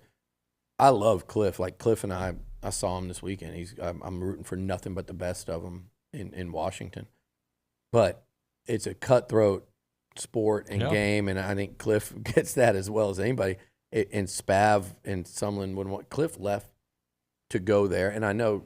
So there's a lot of stuff like Johnny saying Cliff would have stayed at A&M. I talked to Cliff the night of Johnny's Heisman, the first year. The Monday night they do this formal dinner, and I introduced Cliff to certain members of the Board of Regents that he'd probably met but never, and said, look, Cliff wanted to stay at A&M and not had. I think Cliff wanted to hear from A&M. We're going to make you the highest paid assistant or coordinator in college football. Not that that's what he needed that attached to his name, but just that amount of money to where it was competitive with a head coach, what Tech was offering him as a head coach. I don't think Cliff thought he was ready to be a head coach. He was like 34 years old. Yeah. I think he thought they could achieve greatness in one more year with Johnny in this offense. But I also think ultimately, even if, in my heart of hearts, and I don't know what Cliff would say, I know what Johnny's saying, that Cliff would have stayed. In my heart of hearts, I still think had you got up there close to even, and I know at the time I think Cliff was, but it's your alma mater, and it just so happened that Tommy Tuberville sucked. He might be good in politics. I don't know if he would have been better as a head coach. If they just wouldn't have needed a head coach that year, that's one of the massive what ifs in A&M sports history. I still don't know if Cliff turns down a head coaching job at his alma mater. Right. Maybe he does, maybe he doesn't. But I do think with the Kyle Allen thing, I would have said, Kyler, like, you're coming in to compete with Kyle. Obviously, you believe you can beat him out, then go beat him out. I think that's what they did. But there was a time where I was like, damn, do you just not go take Stidham? But if you do that and Kyler goes to Texas and wins a Heisman and a national title, it's just you couldn't do it. It's easier said than done. You could not do it. So you wrote it out immediately from day one. You had what I consider to be a pretty toxic situation in that room. And that's coming from someone that never had any issue with Kyler Murray. But it was fascinating dynamic, and it would have taken a very skilled head coach that had established a hell of a lot of credibility and authority in that locker room to manage that situation. And because of that, I think at times it's like coaches still to this day, you can get a little greedy at certain positions, especially at quarterback. I think Jimbo and A&M maybe got a little greedy on the D-line. That has a lot to do with how Elijah and Terry Price were recruiting versus how other coaches were at other positions. But you took so many in that class, and at the expense of what? Was it at the expense of DBs or corners? And now you've seen what Elko and his staff have had to do in terms of kind of recovering from that. So it's not uncommon, but again, I just think it would have taken somebody really skilled and maybe more focused, Do we want to hear Sumlin on Sumlin's partying? Because that was one of the things that Johnny said, that, like, you're telling me to stop partying, and you're over there partying too. I'll tell you, I don't know that one, but I'll talk about that. That might be a waste of the quote. I want to talk more about Sumlin and Johnny's dad and the $3 million. Yeah, we got that one ready to roll. But the quote about the partying and that whole thing, I'll say this. I'm not going into, like, too much of people's personal lives and when they're gone, but I'll say this. I know a lot of coaches, and I'll say the if you guys want, like, these coaches that people, if you want coaches that are, like, straight down and they're about the business and their families, and that's great, and that's always the preference because it's less distractions, right? It's family football, family baseball. I'm going to tell you who you got. You got Buzz Williams, you got Jim Schlossnagle, and you got Mike Elko. Yep. I promise you're good there. You know who else lived that kind of lifestyle? Jimbo Fisher. And Jimbo was work, family, football, family. Like, and that's great. And I do always think that's the preference. But, man, in this sport, and you know this, and anyone that knows coaches, and the stress of that job, and we talk about Johnny and the temptation and the money and the, the kind of to whatever level celebrity status, whether it's a smaller school and it's just on campus, or whether you kind of transcend that and you're kind of become one of those sports celebrities, or you're a celebrity in whatever city you're in. It gets, I've seen probably more head coaches than not kind of get caught in that world. Yeah. The Johnny Sumlin one was weird because there's a story about Miami and at the Rick Ross party at Live, and then there's at the ESPYs when Sumlin and them go in and the 3 banners, and that's at the ESPY after party. That's any coach is going to go to that. But the after party, there's banner ceiling to floor of Peyton Manning, LeBron James, and Johnny Manziel.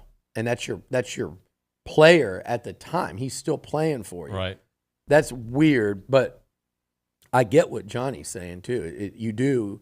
There is a hard part to sit there and look eye to eye and say, hey, you need to dial back what you're doing off the field. When the player has seen and knows, like, yeah, this is a coach that likes to have a good time too.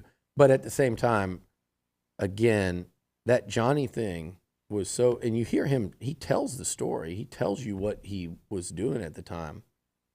That is a incredibly and I'm not saying like Sumlin failed at managing that. Johnny failed at, making himself manageable. He'd be the first one to tell you that. I always wish he would have come back. He talks about it, and we'll go to that cut. He knows, and I know, that he unfortunately couldn't have. That's what made it so tough, because if he would have come back, I think there would have been championships for A&M. I think that he would have had a chance to go in the NFL a little more prepared. But when you hear all the stories and you listen to him talk, and even today, like, I would like Shannon, he did kind of say, like, what would have happened if you came back? And you heard Johnny say, I think I would have gotten in trouble. I couldn't have made it. So it would have taken, again, he brings it up a lot, and I do agree with this. Cliff needed to be there. Cliff had that way with Johnny. Mm-hmm. Let him be, but when I kind of subtly tell you, rein it back in, he's going to listen to Cliff. Cliff had a social life too. Johnny understood, but Johnny understood that, like, okay, this guy, that was his guy. And him and Spav are friends to this day. But it was different with Cliff. It still is different with those two. Like, so, again, it's this little piece of thread that can unravel a whole thing, and it's sports in history, right? If that piece of thread was Tommy Tuberville getting fired from Tech before people thought he was going to get fired from Tech, even had it been a year later, who knows what would have happened, because you'd have had Cliff for one more year. No one else at that point in time was going to offer him a head job that he would have left for.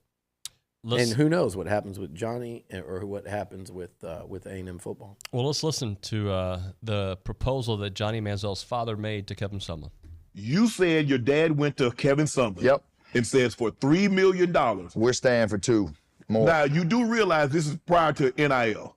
I agree. This is a backroom deal.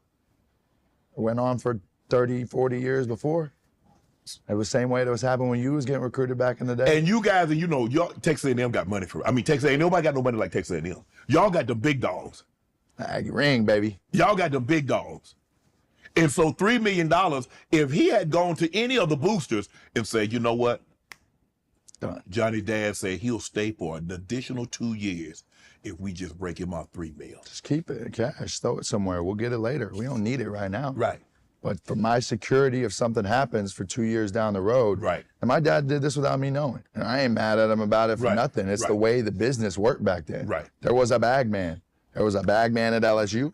There was a bag man at Bama. There was a bag man at every school around the country if you were competing for a national title. It is what it was, and it was always that way until we're into the NIL portion of everything now, the way it should. All right. Comments on that? I've known that story for a long time because Johnny told me from whenever he found out about it, so it goes back obviously years. But here's my thing. Like, it's not about $3 million. Shannon pointed it out before NIL. Like, you're really running like death penalty risk type stuff then. I wish there would have been NIL when Johnny played. He mentioned like 10 million. He made a great point too. He could have made half that and then some on his own. Endorsement deals, social media, like he could have done that on the money he would make on his own in 2012, 2013 if you'd have let him.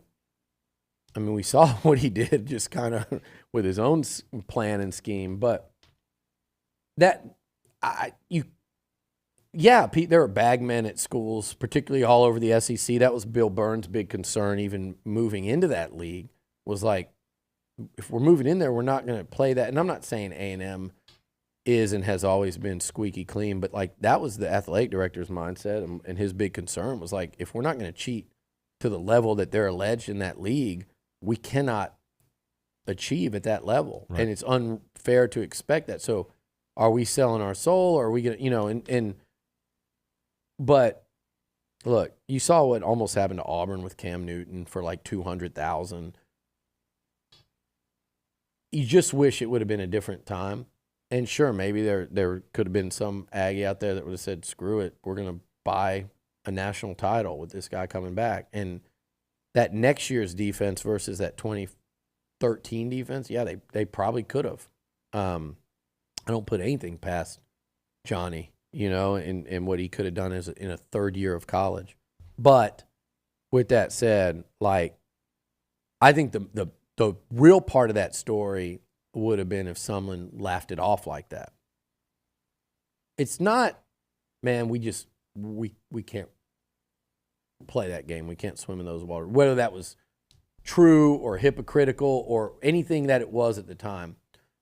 But if he just kind of laughed it off, and for what Johnny had done in those 2 years, there's just certain things, certain moments that I think people file away and go, man, I got laughed off there.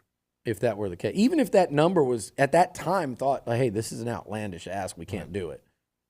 But I'll go more specifically to what Johnny talked about the following year because I know this is what has always affected him, and this kind of, I do think he's right in that after that following season with Kenny Hill and that Kenny Trill game, and I still say Kenny Hill is the most unfairly treated player that I ever remember at A&M from the media, because they asked him after that South Carolina game, what are your nicknames?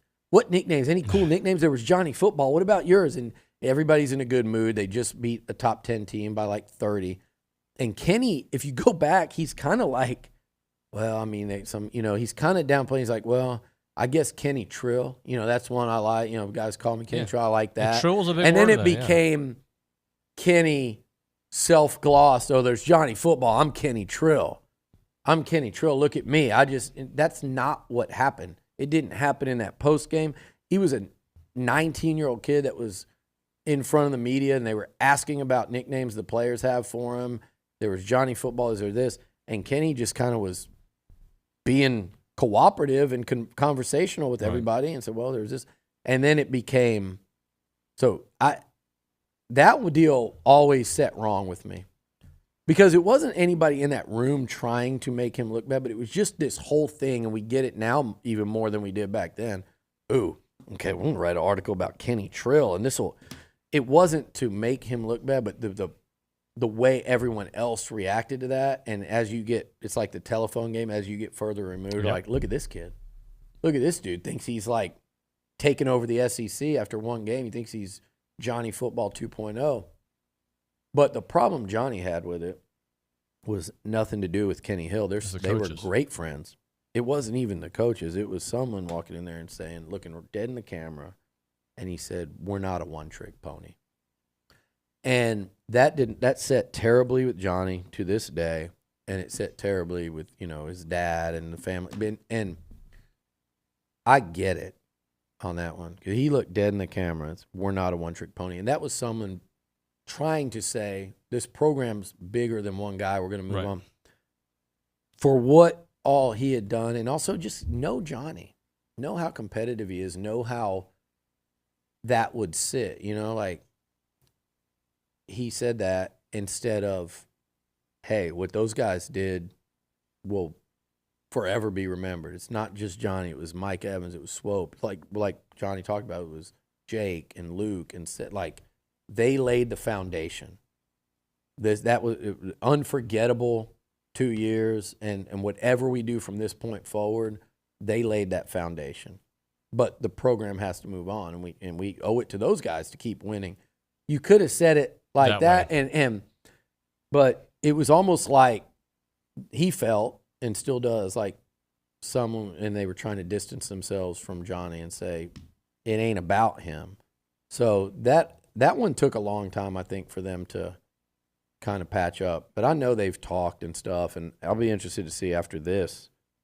But again, like he said they talk like once a year. Right. I don't think that'll change. I always felt like with someone, he said it to me one time, he's right. We did a good job here. We didn't do good enough. And they did. And just like I said about Johnny, and that Sumlin era could have teed it up for great things for Jimbo. And he couldn't capitalize for a million different reasons. We could talk an hour about that. Yeah. But it could have at least been teed up, and Jimbo had some success early. But there's too much of not good enough around here. And when Johnny was here, he was the one guy, and it was a lot of talent around him, but just that you felt like this is going to tip it over. And for a cajillion reasons, they couldn't quite tip it over. And that's why it's interesting with Elko and this staff now, because it's just going to be built on a lot different.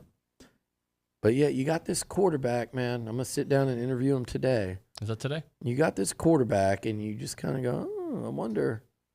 You know, he's not Johnny, but he could have similar amount of college success. In Klein's offense, you got to get the right weapons, but I mean, you've got an uber talented QB with multiple years of eligibility remaining. It's kind of been since that Kyler, Kellen did a nice job of developing and peaking as a senior and having a great senior year. But I mean, it's been a long time since we've had a quarterback with multiple years of eligibility left that people are that excited about. You probably have to go back to that Kyler season. What else? I think we got like one more thing. You want to go to the last cut? Here in a second, but I'll tell you this. He talked about, this is a funny story. He talked about that getting drafted by the Padres. He talked a lot about baseball. It's pretty funny. I think I've said this before, but we were in Toronto one summer. Just took a little trip to Boston, went to some Red Sox games. That was the whole LeBron, and I think that's the last cut. It was the whole LeBron thing. Mav Carter and LeBron, and they were also their ownership or their group that they took Johnny under, their marketing, branding, whatever, was owned by the Fenway Group. And so we ended up going to a couple of Red Sox games. It was cool. Sat in the owner's box. It was fun, like doubleheader. Red Sox won a couple of walk-offs, I think. We're like chest bumping with the owner in there. Good times. And then we went to Toronto. I went from Toronto straight to SEC Media Day. So it was Boston, Toronto, Birmingham. And it was in Toronto. We're just sitting there at like a day party, like at the pool, just sitting around. And Johnny's on the phone like anybody would be. He's like, oh shit. I said, what? He was like, I just got drafted. I'm like, to what? The military? He said, because you don't even know the end of the baseball draft. Right. You don't even know what's going. He's like, the Padres just drafted me. He found out on Twitter.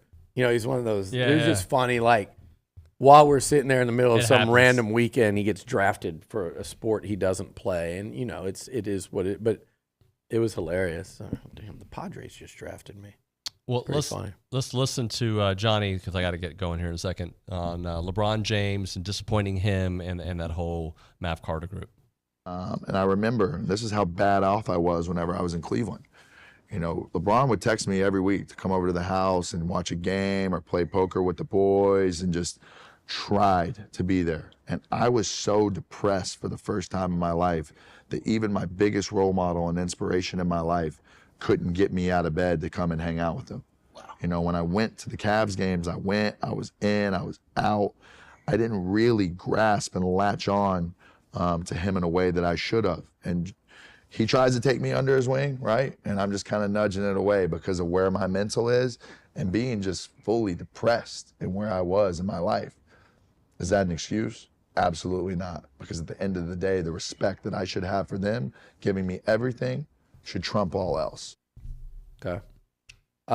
Just to say, he's talking about those Cleveland years. Yep. And I remember being up there and LeBron texting him. I don't know if he'd heard through.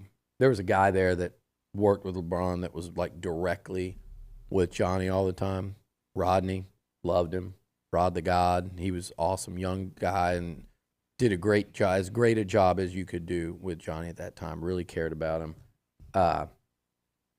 And I don't know if however, LeBron had heard and said, "Oh, heard you got a couple friends in town. Like if you guys want to come." I don't know if it was dinner or like you said, play kart or whatever. He was invited. Mm-hmm. He didn't want to go. And I'm sitting there going, I mean, forget that it's LeBron and it would have been like cool, but I'm just thinking from his front, I'm like, we're sitting here doing nothing. And in the basement of it, of his but there you have a lot of basement. It's like a big pool, a big room. But we're not doing anything, and you have no desire. Like I'm even at the time we talked about. I'm like, the guy's going to stop reaching out. Like he's got plenty of other stuff going on. But that's where Johnny was at that time, and that was the only time of all this that those Cleveland years were like, as he said, they were dark for him. That's when he went to rehab and culminated with the Vegas thing, and that was the one time during all this where I'm like, man, you were. He said it, like, that was the time where it's like, man, as a friend, as someone that cares about the person, and then just having followed this thing through what we do, I was just sitting there going, man, this is kind of worried for your friend right there. You're worried for a young Aggie, if you didn't even know him. But I think what he said at the end, he's in the best place he's been not since I've known him, but since he's left here, I'd say since he's left here, and I think he finally sees kind of a plan, like what he can do. So he needs to stay on it. That Shannon Sharpe thing, it'll be another bump of popularity, and then and we've talked about this a lot, another bump of the spotlight, and not to give anything away, but there's more coming for him in terms of that. So again, it's always going to be, how do you handle that? Because you can handle it the wrong way, where it's detrimental to your health and happiness, or you can handle it the right way, which is very beneficial to your wealth and happiness. Yep. Like, he has a lot of money to be made, he can really handle that the right way. Now we'll see. He'll be the first to tell you. Time will tell. So I think we have plans for football season. And we'll see if we can make that make that happen. But we're talking about things to do for the fall that he just wants to talk so much about A&M, and he's really like loving that quarterback room, and he's excited about Connor and what he saw in the bowl game from Marcel Reed. So he's got a real interest right now in A&M football, maybe more so than ever. All right, we'll see you guys on Monday. Thanks for watching.